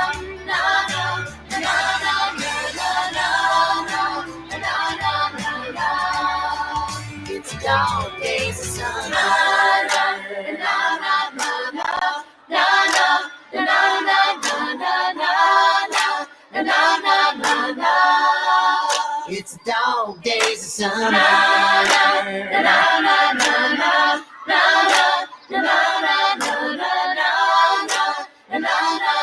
na. It's dog days of summer. Thanks! Thank you, everyone. Great singing. Couldn't have done it without you. After the song, we lead into the Chuck E. Cheese Happy Birthday song, as in this version, it was re-recorded, as all the backing vocals meanings that you can hear Helen, Jasper, and Munch a bit clearly, which is also sounding a bit bland. As with the Happy Birthday to You song, the Spanish version was re-recorded by the USA voice actors. However, we get into the final song of the concert, the Song of Summer. This track really shows a lot of great energy, with the audience saying, "Hey!" As Jesse was singing Bella's lines, as we get into the final dialogue, thanking everyone as they phase out, continuing singing the Song of Summer. This album will have 2 bonus tracks, which will appear on the show for the Summer of Fun 2022, as one of them is Down the Road. It is absolutely one of my favorite Rockstar songs, as it's a great summertime road trip vibe that would be great in a good mood, as this is one of the songs that really make Rockstar Chucky's own, as Chucky's singing is incredible, as I really love how the music video incorporates different green screen shots in appropriate locations. Along with the second bonus track, Join the Party. This song is basically an alternate version of Party Place, as it's a great introduction to Much Bigly Band, as the music video brings in a lot of great special effects. Now, of course, these 2 songs weren't a part of the concert, but just as bonus tracks, which were really saved to this album, along with Dog Days of Summer. Now, despite this album being the same from both previous years of 2021 and 2022, the album could have worked if they didn't add in the dialogue and children laughing sound effects, as I get why they had done it. Overall, I get this album as 7.5 out of 10. Every Day is a Birthday is the next album I'm going to be discussing. Debated on March 31st, 2020. Now, as the name implies, the album doesn't have much to contribute with the birthday theme, with only 2 tracks containing the actual birthday theme, and the rest are random selections. The first track is We Say Happy, You Say Birthday, which of course is from the Chuck E. Cheese Birthday Star Spectacular, as this is one of the very energetic and better versions than the one currently playing today in stores. Right after, we get into our first bio song, is Chucky, as this bio song is all about everyone's favorite mouse, Chuck E. Cheese himself, and this was in the show often. The next track brings Blast to Pass as we get into a great classic, Happy and You Know It. Debated as a live show back in 2001 and was redubbed with Jared's voice as Chucky in 2013. This album would have a redub again, as this time, Munch and Helen's voice would be changed into their current voice actors. Which, by the way, this won't be the only album you hear me talking about various redubs. Now, for someone who have grown up with the Avenger era version, this version sounds so much better, as it was surprised that CC decided to pull this out from the vaults and added it to the album, which is a rare thing. And now, here's a fun song about unicorns. We go back to another modern track, which is Unicorn Unicorn. This song is very generic, as it's very upbeat, catchy, repetitive, and some would say annoying, which I could agree with. However, some might also say that this is a great signature song for Ronnie, to which I can also agree with, especially with how CEC incorporates Ronnie today, as he plays out well with the band members. What was one of your favorite songs you produced? One of your favorites. One of my favorite songs, or the video, like song you create. Like in general. Yeah. That's kind of long line there. Unicorn, unicorn, unicorn, unicorn. Unicorn, I saw you and unicorn. You were on the TV. I do like that one. Unicorn Matt. If we want to start our annual game of Ghost in the Graveyard, better head on back to Chucky's place. Wait, you're going home to play a silly game? But we've barely begun our Halloween adventure. What do you mean? We just walked around the entire neighborhood. Well, in this dimension, sure. Ronnie, you trick or treat in other dimensions? You betcha! In other universes, to be more accurate. Like, have you ever heard of Hallowstravaganzia? Is that near Anaheim? Some say Hallowstravaganzia is the Halloween capital of the multiverse. O.L. Helen Henny is the second character bio song, as this song is all about everyone's favorite gamer chick, Helen herself. as we go into one of my favorite signature, great inspiring songs, Dream Big. This song takes the focus away from the gamer chick image as Helen describes about the different dreams she has of being a knight in shining armor, an airplane pilot, a superhero, as in each of her dreams, Chucky would be in danger. Chucky, I had the greatest dream last night. Oh, were you being chased by a giant submarine shooting jello at you? And no matter how fast you run, you can't seem to get away because you keep tripping and falling into marshmallow cream puddles? Oh, you have that dream too? No, not exactly. TMI, boys.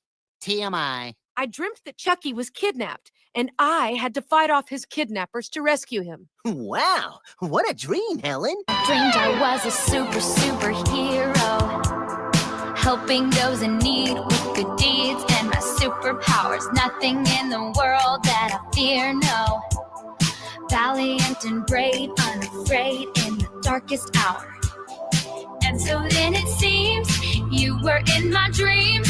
Danger all around you, it looks like this may be the end. I was on my way to come and say good day. I used my super strength and now you're safe again. And you gotta dream big, keep dreaming till you see it. Yeah, you gotta dream big, if you dream it, you can be it. This is one of my favorite Helen Haney songs, as it's very inspiring, as it gives me the vibes of Dreams from September 2000 and Dare to Be You from summer 2014. This song here, despite its being reused various times in the current show, is very motivating. While the animatronic footage on the Chuck E. Cheese YouTube channel is always great to watch as well.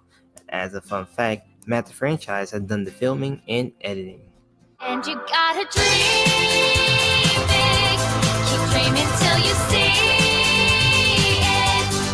Yeah, you gotta dream big, if you dream it, you can be it. Never giving up, never gonna stop believing in yourself, 'cause you can do anything. So you gotta dream big.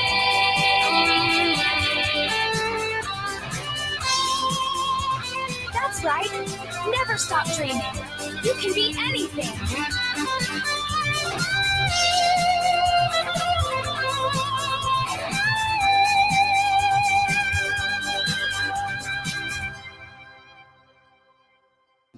Do the Chucky is right up next, debating around 2015, as this era marked the change of a new era for the shows.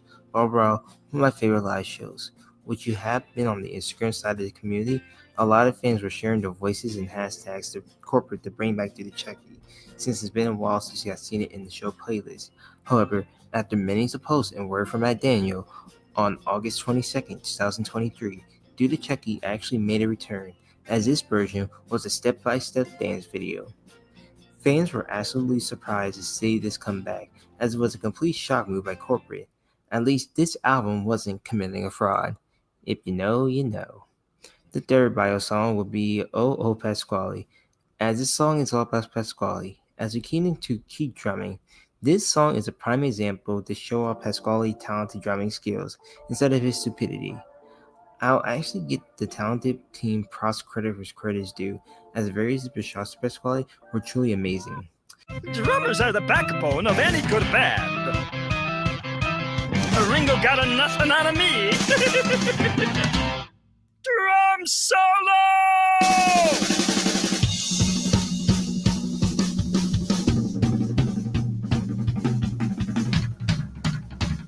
This is just like playing on my pots and pans in the kitchen.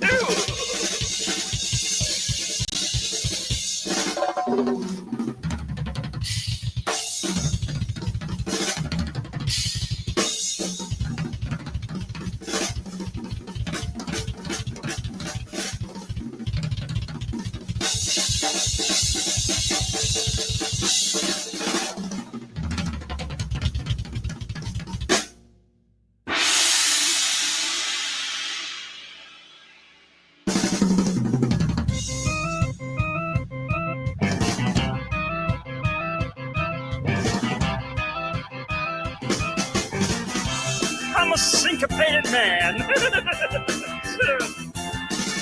The drummer isn't rocking, so I'm gonna stop talking about the drums. Keep drumming, keep drumming. And by now I can tell you that I shouldn't have to sell you on the drums. Keep drumming, keep drumming. The rhythm of the drummer is the heart of the song. Just be sure that his solo doesn't go too long. Of his power, there's no doubt, there is no instrument that's louder than the drums. Bongo solo! Just kidding.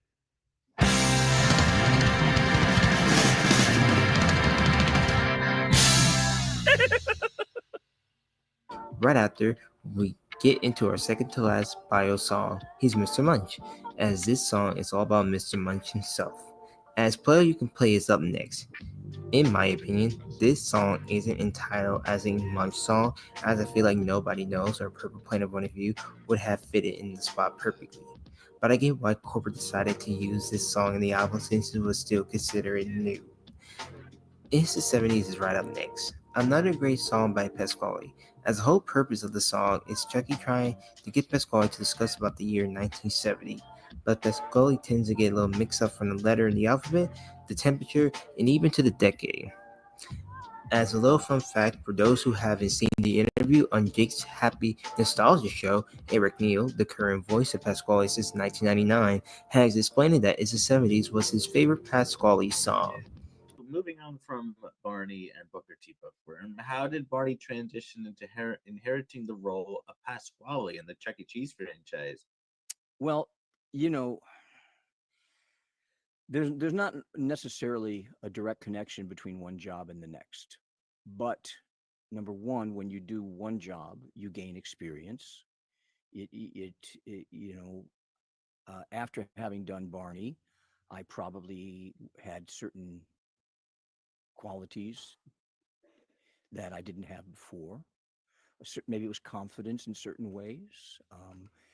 Maybe it was just the familiarity with puppets, that I had from Barney that made it easy to fit into the puppet world of Chuck E. Cheese. But also, trying to remember everything, in '99 when I started doing Chuck E. Cheese, the characters were mostly the onstage animatronics, the rat, rat, rat, rat, rat, you know what I'm talking about, the stage show ones, right?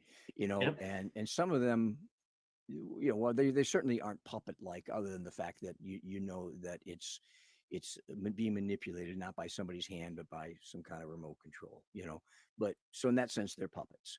But and when they started adding in some video, sometimes they would have a puppet version of the character, but it wasn't the main. Now the Sesame Street type Muppet puppets that they use on Chuck E. Cheese, that's the primary delivery of the character. Some of the stores, I believe, still have the old stage where there's some animatronics, but I believe that that's all getting phased out pretty quickly, and where it has been. Oh yes. Pretty soon, Oh, it's yeah. not going to be around at all. Yeah. But, so now I think of Chuck E. Cheese as being all puppets, but when I got started, it certainly wasn't. So there wasn't necessarily that strong of a puppet to puppet show kind of connection that they thought, oh, you did Barney, so you fit it right in here because we use puppets too. There wasn't that kind of a thing happening. But there's also something about just a performer. The more you work, the more confidence you gain, the more experience you gain. There's the intangibles that you can't put your finger on, but I'm sure they have an effect. But I actually got into doing voices for Chuck E. Cheese because I was doing some freelance writing for them prior to that. Oh, cool. When I got into voiceover, may I take a tangent here for a moment? Of course. You may. Not on your list, but when I got into voiceover, Go right ahead. my first agent, I was getting little jobs here and there occasionally, and I was thinking, I want to work a lot, and so I thought, well, if they're not hiring me, I'm just going to get my own clients and hire myself. So I had a buddy of mine.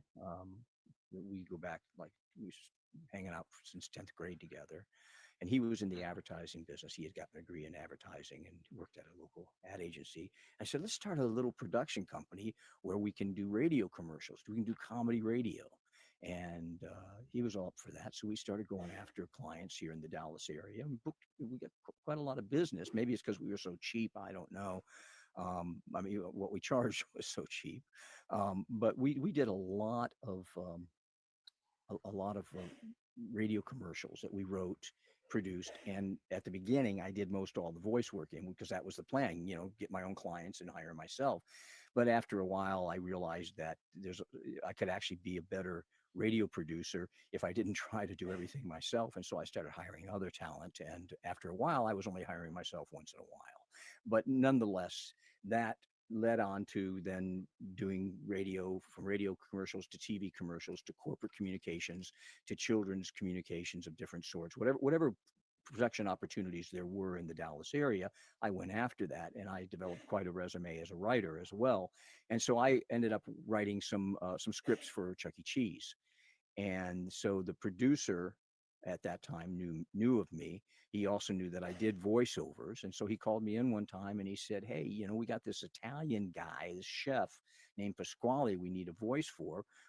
Can you do something for him? And so, we started playing around, and after I don't know, we probably spent maybe 10, 15 minutes, and I landed on the, How am I going to talk like this? he goes, that's it. He says, so I was hired. That's how I got in there. But I don't know if I ever would have if I hadn't been in connection with them because of the writing. Now, one thing leads to another. And, I suppose as you look back on your life, you can see the line that connects the dots from here to there. And some of it's really obvious and some of it's not so obvious. But I'm sure there was some connection there between all the previous things that I had done. Even, you think back to, when I got started in theater in high school, and that somehow led to it all as well. So not a direct transition because of having done voices for Barney, that I got hired to do voices for Chuck E. Cheese, but definitely a connection. Right. Yeah, absolutely. Mm-hmm. So I'm kind of curious. Do you have any favorite Chuck E. Cheese songs you got to sing? Yeah, well, if you're not aware of it, when I started in '99, I was singing my own stuff, and then somewhere, I don't know, mid 2010s, or 2007, 2008, 2009, 2010, somewhere in that time period, there was about a 2 or 3 year period that the producer decided he wanted to take the show to be relying really heavily on great music, great song performance. Well, I've never been a singer in the sense of being, I can't read music. They can't just plop something down in front of me and say, go.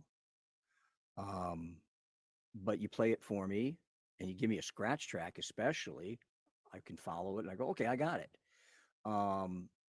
And so he decided that he was going to sing my parts. I believe it was the producer that sang my parts, because he was a really, really good singer. But it didn't sound like Pasquale. It's like, this is Pasquale, and then when I'm singing, I'm something different. They didn't fit together. But that wasn't as important to him as some things that they were more difficult pieces to sing, and that he was able to really perform them very well. And so for a while, like I said, it was maybe 2 or 3 years, I didn't sing anything. But then after he left and the current producer came on, who I just love working with, and he's just so, he really gets the whole Muppet thing. He grew up loving the Muppets and Henson and all that, and so it's no wonder that that's what he emulates now in his work, and he does it so very well. I'm not, everything from the scripts to the puppet work to the voices and the style. Oh, that's lovely. Everything. I feel so blessed to get to be working with them. But they're just, I think I'm losing my train of thought with you here. You're talking about favorite Chuck E. Cheese songs. That Oh yeah, you we're got to talking sing. about songs. Yeah. So I sang a lot of stuff, but of all the songs that I've sung, dozens and dozens and dozens of them over the years. I really don't remember which ones were which. I do have one that I do remember, but I'm not sure if it's because of it's my favorite, but I simply got a copy of it and I was using it as a demo piece for a while.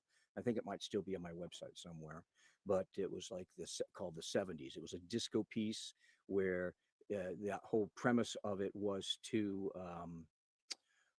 have Pasquale sing a song about the 1970s. And they say, okay, so we're going to do a song about the 70s. He says, okay. And so the music starts up and he starts singing about like what the weather's like when it's in the 70s. No, that's not, Chucky's. No, that's not what I'm talking about. I want, and then it's like the number 70 compared to the other numbers. I mean, and then one of it was like, and then Chucky finally says, look, I'm talking about the time period, the 70s. He's, oh, okay, I got you, And so he starts singing about the 70s time period, but it's the 70s like Rome 70s, not 1970. We're talking about 070s. The Colosseum was built and all that kind of. Mount Vesuvius erupts in 79 AD, and it's like Chucky's like, and all the other characters are going, whatever, we're having fun. So, from a script and a humor point of view, I really like that song. Because Pasquale is always getting everything wrong. He's just kind of dense, and so it was good. Now, in terms of music wise, is it one of my favorite songs? No, but but the whole thing as a package, I really like. Nice. Yeah. Jasper T. Giles is the final character bio song, as this song is all about Jasper. So instead of having Nothing Like a Walk or Arizona respectively, we get into My Family. This is a great meaningful song as it explains what a family is all about, as I love how the game are featured in an actual recording studio and the interaction Chucky has with the kids. The final song on the track is the Happy Birthday song from Chuck E. Cheese. So honestly, as I stated, that this album doesn't have much to contribute with the birthday theme, which is kind of a pointless name for an album, as you got 2 tracks that already got a birthday theme, as everything else is just random, and that's just pretty much it. As it was nice to see some great 2 classics return to this album, as I feel like Corporate just nitpicking random songs in this whole album. But I'll give this album credit because with the character bio songs, it was actually considered for the Evergreen 2022 show. Just look at the tracks from this album and look at the show schedule for that show. You'll thank me later. Overall, I'll get this album a 5.5 out of 10. Halloween Bootacular Party. This is the first EP that I will mention in this rant, as this album debuted on September 24, 2021. As this album only contains 3 Halloween songs that were playing during the time in the restaurants. The first track is Chucky Haunted House Party. This was a live show during Bootacular. Honestly, it's a decent Halloween live compared to others that I'll mention later on, as I really love the music beat, as some might say it gives off that Michael Jackson Thriller vibe, which is kind of hard to tell since CEC has done songs from the King of Pop before. With a self plug in, my good pal Chatty Chucky actually made a video comparing the songs that CEC had done for Michael Jackson. If you want to check it out, make sure you get a watch. However, this gets up a weak spot on the EP, in my opinion, one of my least favorite Halloween live shows.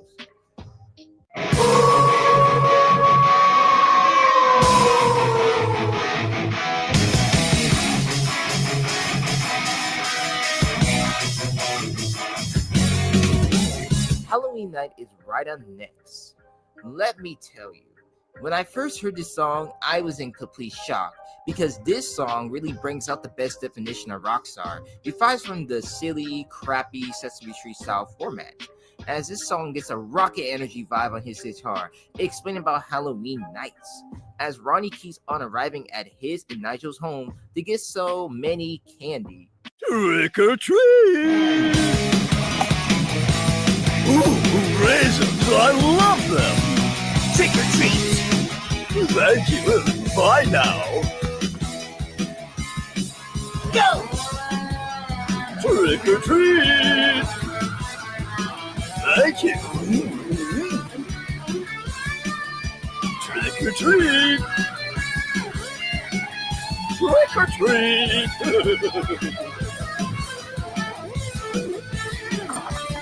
Trick or treat. Oh, thank you and happy Halloween. All right.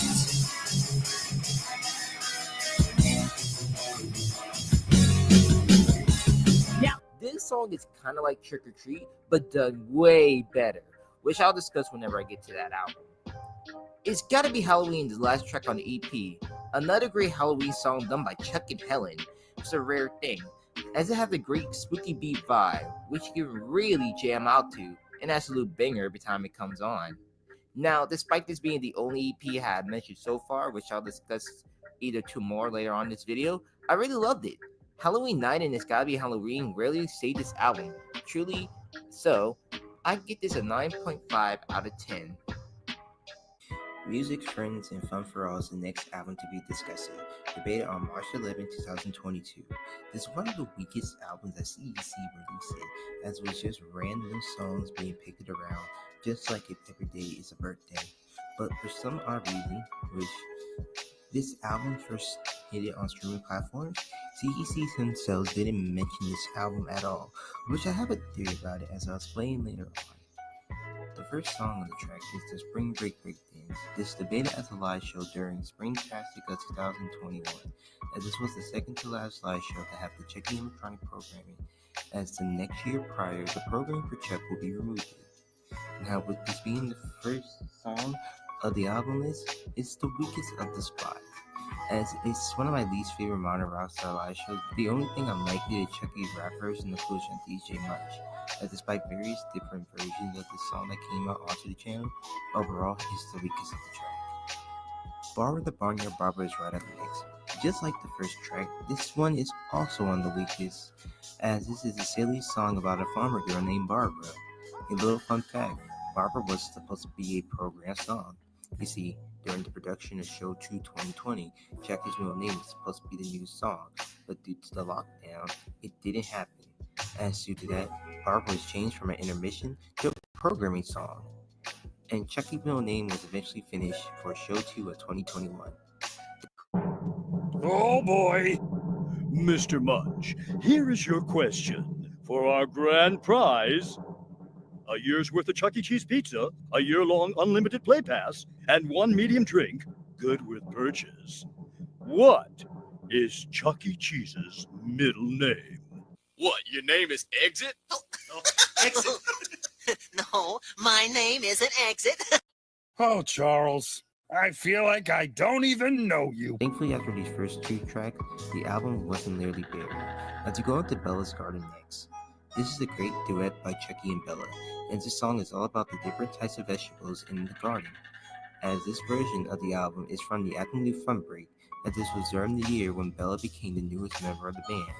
As around last year, the song was filmed once again with the usual green screen, and the dialogues was a bit edited out, as is debated on the Evergreen 2023 September update. Fun for All is right up next, straight from the 2015 lineup. It's so energetic and terrific energy, which unfortunately for this version, this got Helen's current voice actor. Sounds like she's singing in a high pitch, which kind of sound out of touch, especially towards the ending. I honestly don't know why CEC thought this was a good choice to redo this whole song, because if you listen to the original, it sounded way much better with Anna Grace vocals. Just give it a listen. We're all in this together. It's the only way to be. So put your hands together and sing along with me. It's all for fun and fun for all. It's all for fun and fun for all. It's all for fun and fun for all. It's all for fun and fun for all. It's all for fun and fun for all. It's all for fun and fun for all. It's all for fun and fun.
this album goes into a country vibe.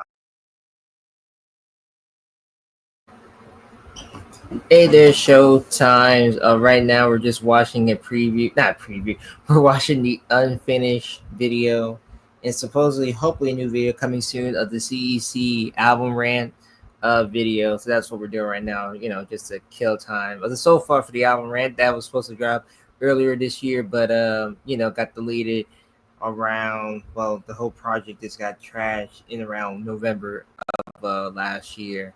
So hopefully, again, I can actually spend again the next coming months working on this project once again. Yes, we had talked about that actually earlier in the stream, in the beginning of the stream. Actually, that's just taking it with a grain of salt. I don't know if that's true or not for sure. So I don't know for sure, but we had talked about that. That was like the first thing we actually talked about in the beginning of the stream. Actually, that was like the first thing we talked about. So I don't know if that's true or not, but if you know, if there's any more to come with that story later on, then we'll know for sure. But like I say, man, take that with a grain of salt for sure.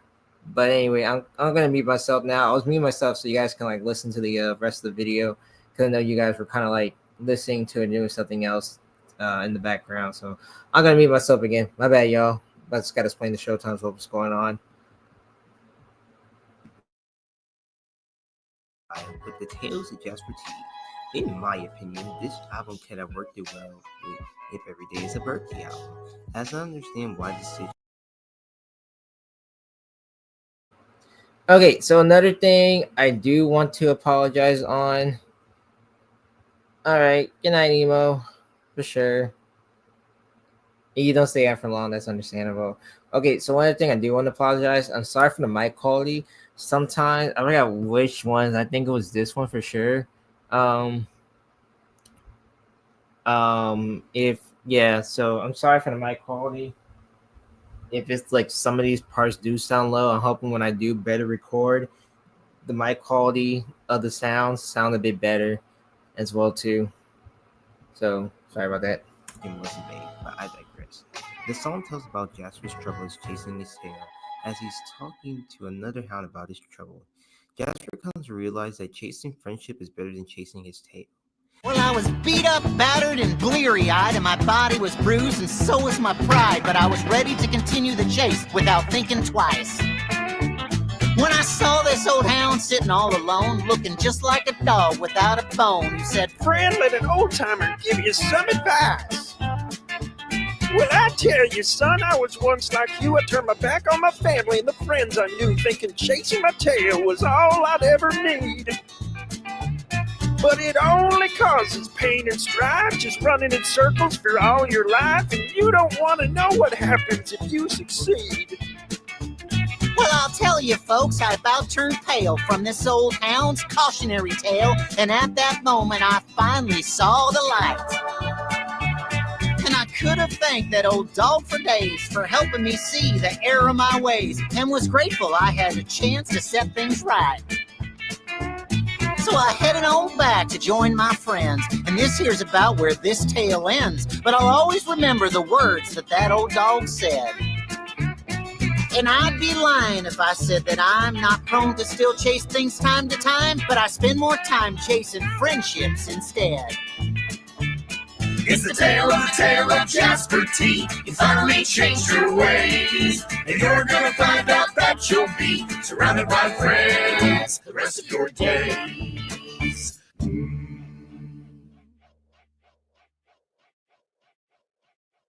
Mary Had a Rocking Lamb is up next. Originally released on YouTube on July 9, 2021. This was an afternoon fun break singing along as Chucky is encouraging the audience to sing Mary Had a Little Lamb until Joey the sheep, which just says his actual name, explains to Chuck about the different version of lambs as he talks about the rocking lambs, as Chuck and the lambs sing a rocking version. This track got a soft spot in my book as the album version edited out most of the dialogue, guessing due to the timing of the album. Friendship Never Ends is next, straight from the summer 2014 show, another favorite of mine from the early Rockstar era, as this was the very first modern Rockstar song, as it was a great standalone song, as the music video is eye-catching and pleasing. However, this track intro was a bit different. Just get it a listen.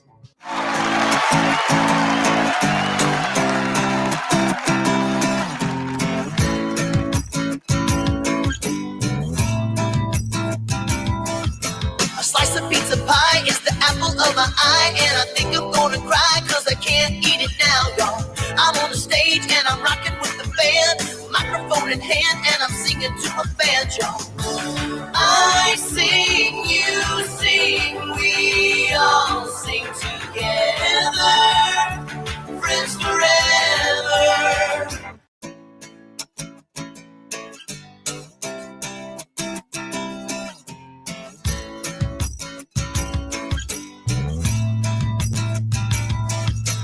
I'm the kind of guy that will try to justify a party on the fly, and I want you to be there now. I'm on the stage and I'm rocking with the band, microphone in hand, and I'm singing to a band, y'all. I sing, you sing, we all sing together, friends forever. Which as well with the redub of Helen's voice. I remember seeing this song for the first time at the Now 2.0 store in Grapevine, Texas, whenever it got reused, though not enough memories can be recalled it besides seeing this one sketch. Coconut? Hey, what do you know? These coconuts talk.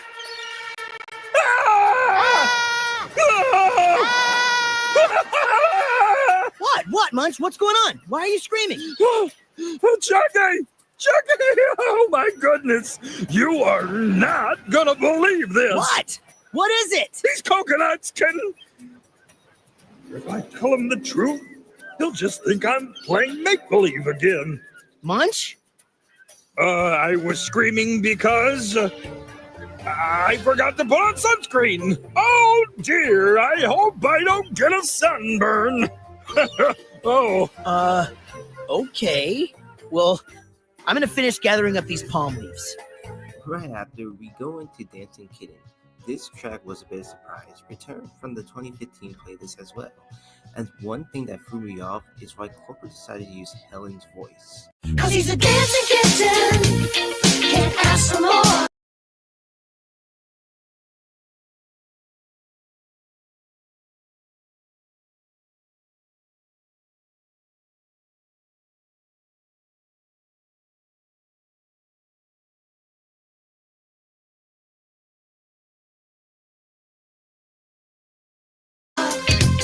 He's gonna win you over when he's on the floor. Going across the nation, coming to your town. Cause he's a dancing kitten, and he's gonna get down.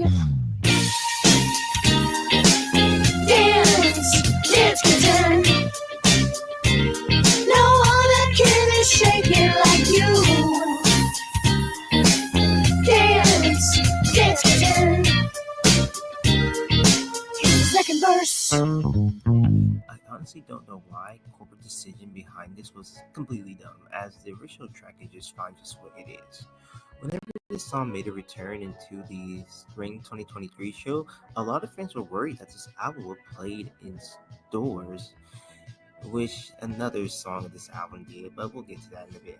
However, thankfully, that wasn't the case, which I'm kind of glad corporate didn't make that decision, unlike one song, but again, we'll discuss some more in a bit. Rock and Roll is the next track of the album, straight from the 2014 playlist.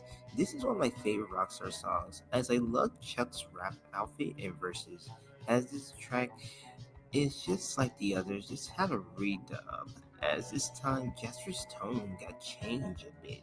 The kid told his dad, not all school is bad, but to build a rock and robot would be totally rad. Guitars, microchips, and mechanical parts, lasers for the eyes, and a metronome heart. Just plug him in and he'll play all night. This rock and roll bot will be out of sight. He told his mom and dad, you don't understand. Nothing is cooler than a robot in a band. Man, that sounds futuristic. A robot on stage singing? But the boy has to go to school to learn. Chucky, what happened? Did he go back to school or kill the robot? Don't worry, guys. I'm gonna tell you the rest of the story. But first, it's time for a robot dance break!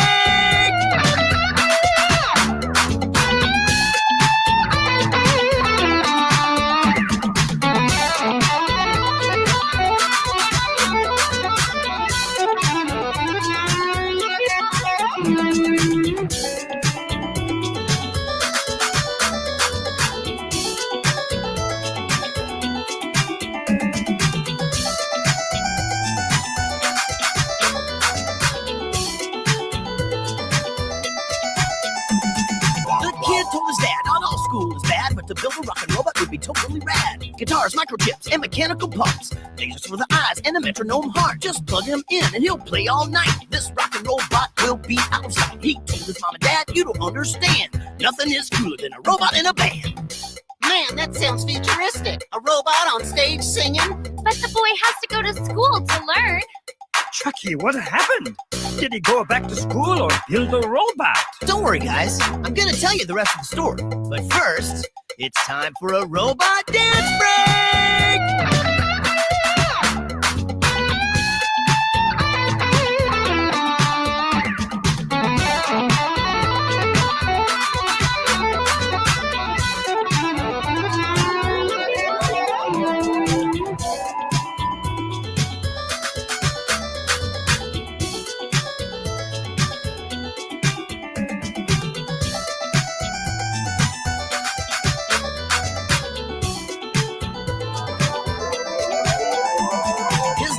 Honestly, this song should have made it to the album. I mean, the original was just fine. I don't know why Corporate keeps on redoing stuff, just like our next song, which is Bailando. This was the first song to debate Bella, as she started up as a regular side character. As the whole song is energetic, as with this album version, Bella's voice has been changed to a current voice actor, as it sounds a bit deeper with the instrumentals was changed bit around too, which I'll explain to a bit about the voice. Sometimes I feel I'm having a bad day, maybe feeling a sad way, and I could break down and cry. Sometimes the world can feel like a hard place. I feel a frown upon my face, and I don't even know why. But when I'm feeling blue, I know what to do. I just feel the groove, and I start to move. Bailando always makes me feel better. Bailando makes my troubles all fade away. Bailando chases out the bad weather. Bailando always makes it okay.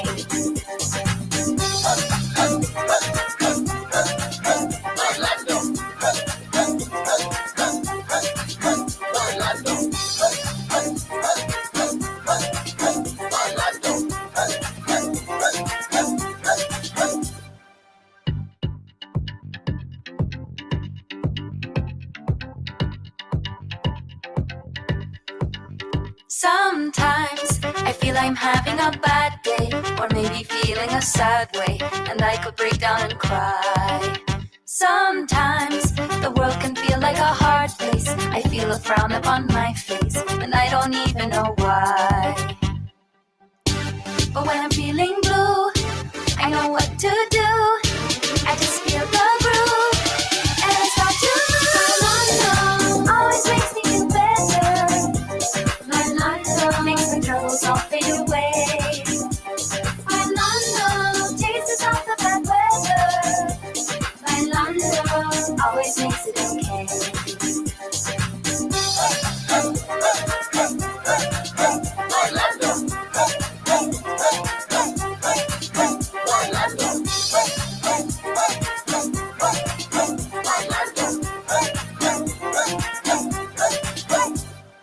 As is most notable to mention, with Bella's voice, she has two voice actors.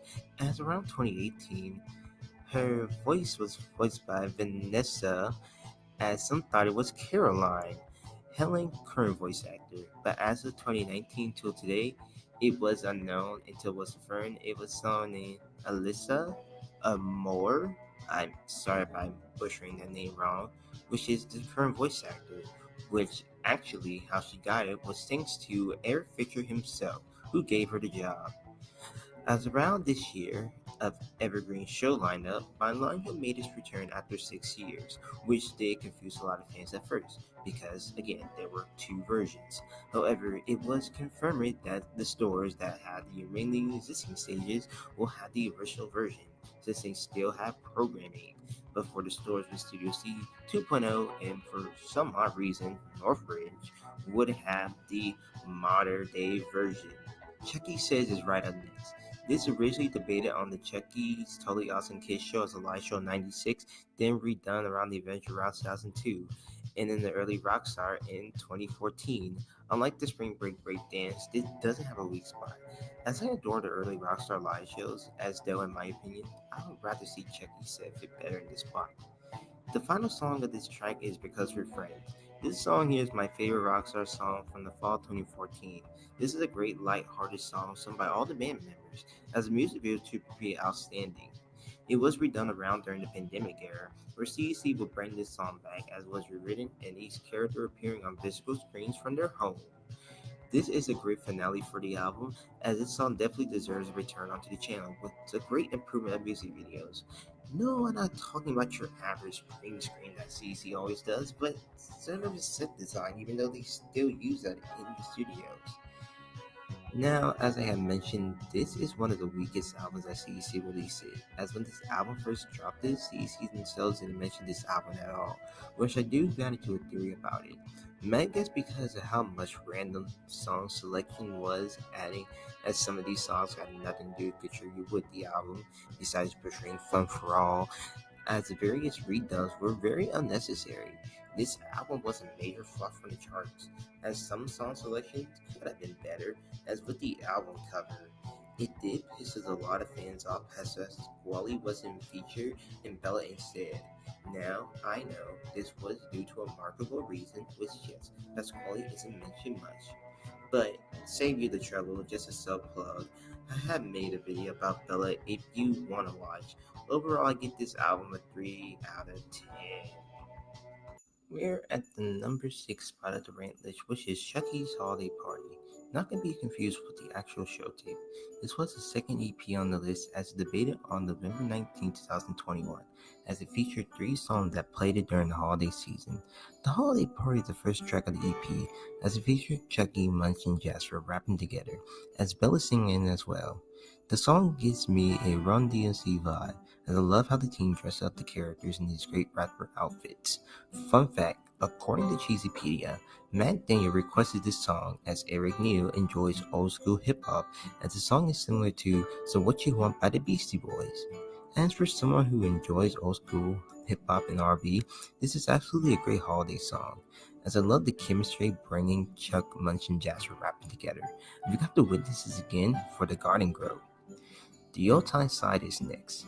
This was the first live to be filmed at the Now 2.0 store in Irving, Texas, as some might claim that this song should have been the first track, which I could agree, but in my opinion, this is great in the second track.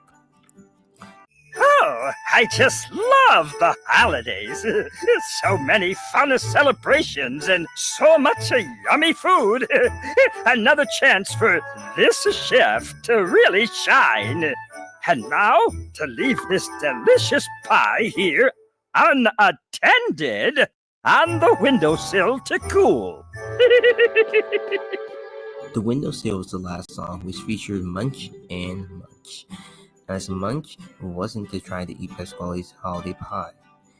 This song is a nod through Baby It's Cold Outside, as Matt Daniel's idea for this song was for Munch to struggle with his conscience, as he had been considering this idea for years. A member of the entertainment department eventually came up with the idea around the holiday season, which debated a new Munch puppet around that time. Matt went with the creation of this song. This song is great, as this song got a great lesson behind it, especially with the rash from Munch and Munch, as props to Chris Hill for providing the voices, as the programming was very great, completely differently from Nice Enough. Helen! Oh no! I couldn't take the guitar solo! Why don't you? But you started the song! You should definitely take it! Hey guys! I got an idea! Why don't we all play together? Yeah! A guitar trio! I love it! You chicks ready? Oh, out of time! It was nice talking to you guys though! With this being the second EP, this was good. Unlike Halloween Bootacular Party, Chucky Yuletide Slide is great. 9.9 out of 10 as well. You know, for someone so charming and handsome, You're not that much fun. It's not about fun. It's about right and wrong. Well, those are kind of relative terms. Wait, what? I mean, wasn't it wrong of them to tempt you? When you think about it, you're the victim here. Hey, wait a minute. You're trying to confuse me. Who, me? Never. Just listen. There's probably no one at home. I can never show my daily dessert so long. Making a compelling game until we had our fill. I just feel love if we take it from the windowsill. But it belongs to somebody that wanted you to have that pie. I shouldn't take it for myself. You're basically an honest guy. The gesture of goodwill. Just be foolish if we leave it on the windowsill. You should take what the baker's been baking while the taking is good. I know I should, know you say that I should. So don't check your ambition, you're far above suspicion. That's too far from me, we're talking larceny. Forget about the golden rule. I'm sorry, but the answer is no. I thought that you were cool. They should let I'm gonna keep bugging you until I won't be happy until you take it from the windowsill. I'm gonna take it from the windowsill. I'm gonna take it from the windowsill. If you won't take a guess, I will. What? Yoink! No! Munch, come back! Oh no! I'm gonna get in so much trouble! Oh! Hey, Munch! What's the matter? Oh, Pasquale! The pie! Oh, you noticed it. Yeah, I baked it just for you. But Munch just... It always makes me so happy that you're such a big fan of all the food I make. I just knew this would be the perfect present. Happy holidays. Oh, Pasquale! That is so nice. Thank you. And I know that the right thing to do is to share this pie. Well, thank you, Munch. That's a very thoughtful of you. You bet, Pasquale. Hey, Munch, come back. It was for us all along.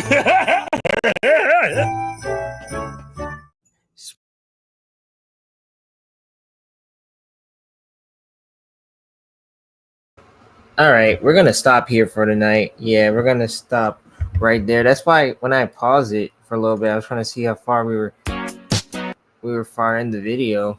Actually, start up as a regular And side character at the I host. don't know if anyone caught it or not. Oh my god, hold on.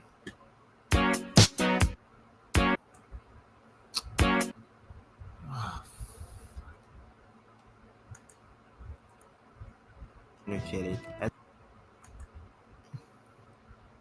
Dang, I should have let that thing keep going through, but it was getting too late over here.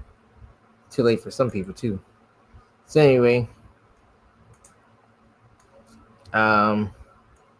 yeah, we're gonna end it. We're gonna end that right there.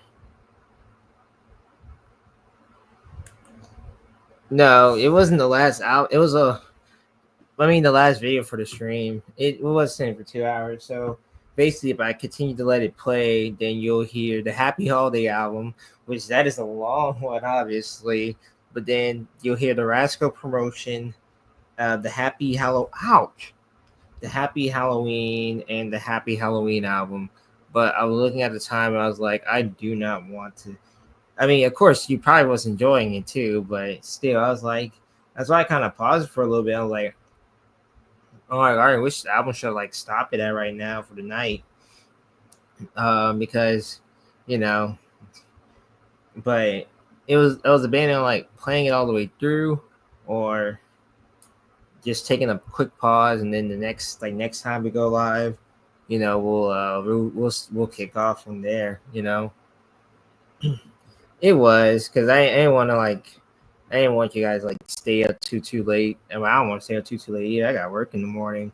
And I was like, all right, we're gonna stop right here for the night, and then this will be like our last one. There's only 3 songs on this whole thing, because I was like, when you said like, oh, there's so many doves, and I was like, yes, and then wait till Happy Holidays. I was like, Oh no, we are not going there right now. But yeah, that's pretty much it for tonight. Anyway, ouch. Thank you guys so much again for joining in this amazing another Saturday Night Live discussion. This was a lot of fun joining in again. Again, thank you guys so much for watching the Scott Wilson interview, for tuning in on that. Oh, wasn't that the one you told me about? No, I didn't get a chance to listen to it yesterday. I mean today. Sorry. Let me find my search bar.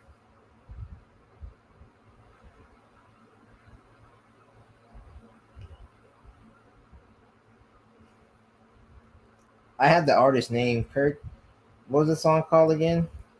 Oh, I found it. It's the first one that just popped up. So yeah, I gotta get a chance to listen to it. My bad, man. But before we go, let's check to see how many views the Scott Wilson is at. The interview is at, by the way. Which I'm so glad you guys enjoy that interview. Oh, look at that. Plays Grow Guard. Jesus Christ. Sure.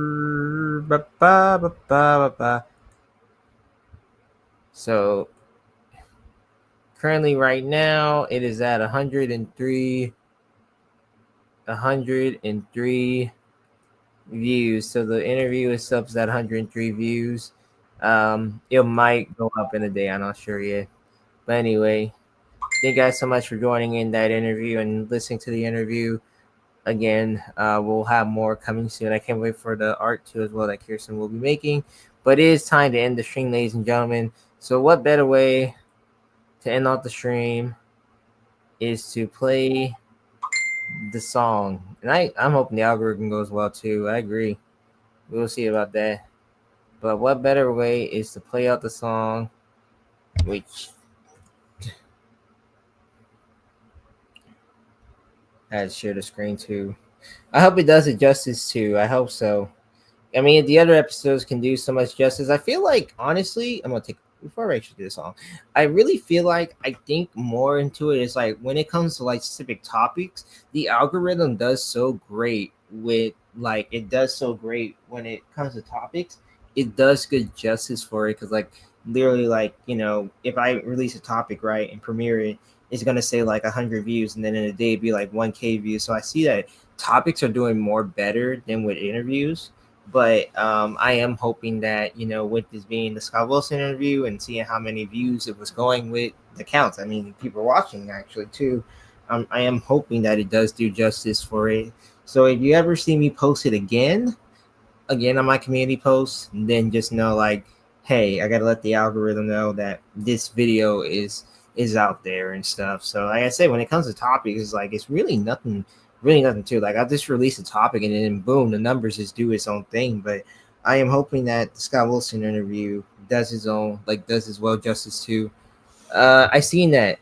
So I kind of failed to take it out the way at the algorithm show. I seen that actually. That was pretty funny of it, yeah. But we'll see what happens, man. We'll see what happens. We will see. I'll say like I'll give about like a day or two and see what happens. But if it doesn't go nowhere, then it's okay. Like at the end of the day, to me, it's the original interview is out there. It's finally out there. You guys got to see the original interview. You didn't see no recuts, no edit cuts, and nothing like that.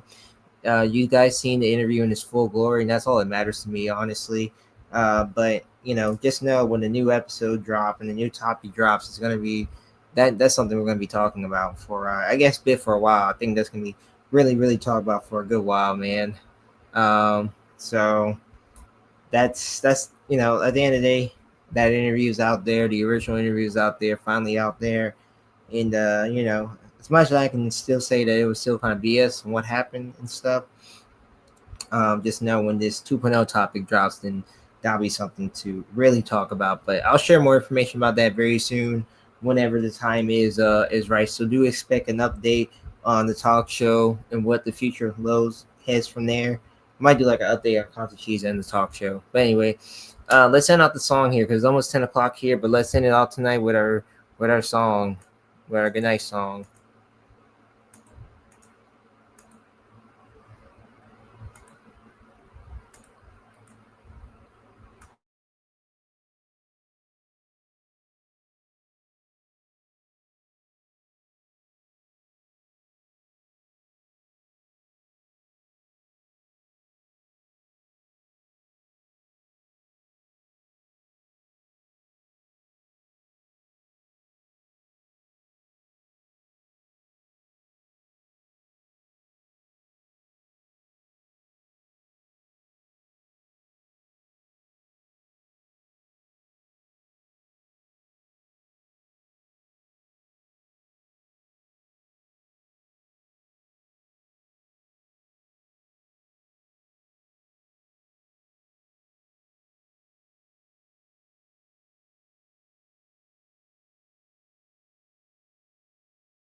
Beach bears out of here.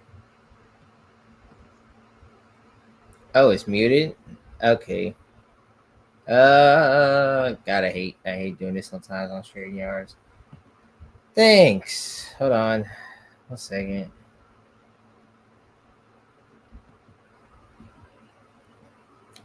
Now I gotta go to the YouTube site and do it.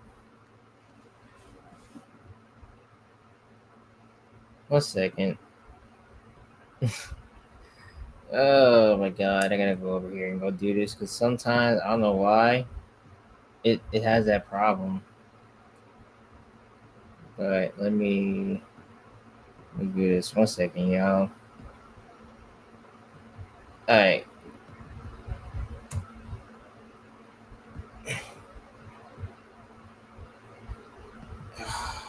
I remember that now. Take 87, I guess. Good night, sweetheart. Well, it's time to go. Good night, sweetheart. Well, it's time to go. I hate to leave you, but I really must say good night, sweetheart. Good night. Take it, Beach. I got to go. Oh, you know I gotta leave. I gotta get out. I gotta get out right now. I'm going home.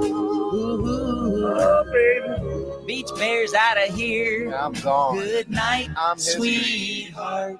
Good night. Oh, speaking of history, there was a time when there was no Looney Birds. Kids hummed quietly to themselves while sitting patiently waiting for dinner to end. But no longer do they have to suffer the slings and arrows of a macaroni dinner. I love you so. Good night, sweetheart. Well, it's time to go. I gotta go now. Good night, sweetheart. Well, it's time to go. No, really, I gotta go. We hate to leave you, but we really must say, good night, sweetheart. Good night.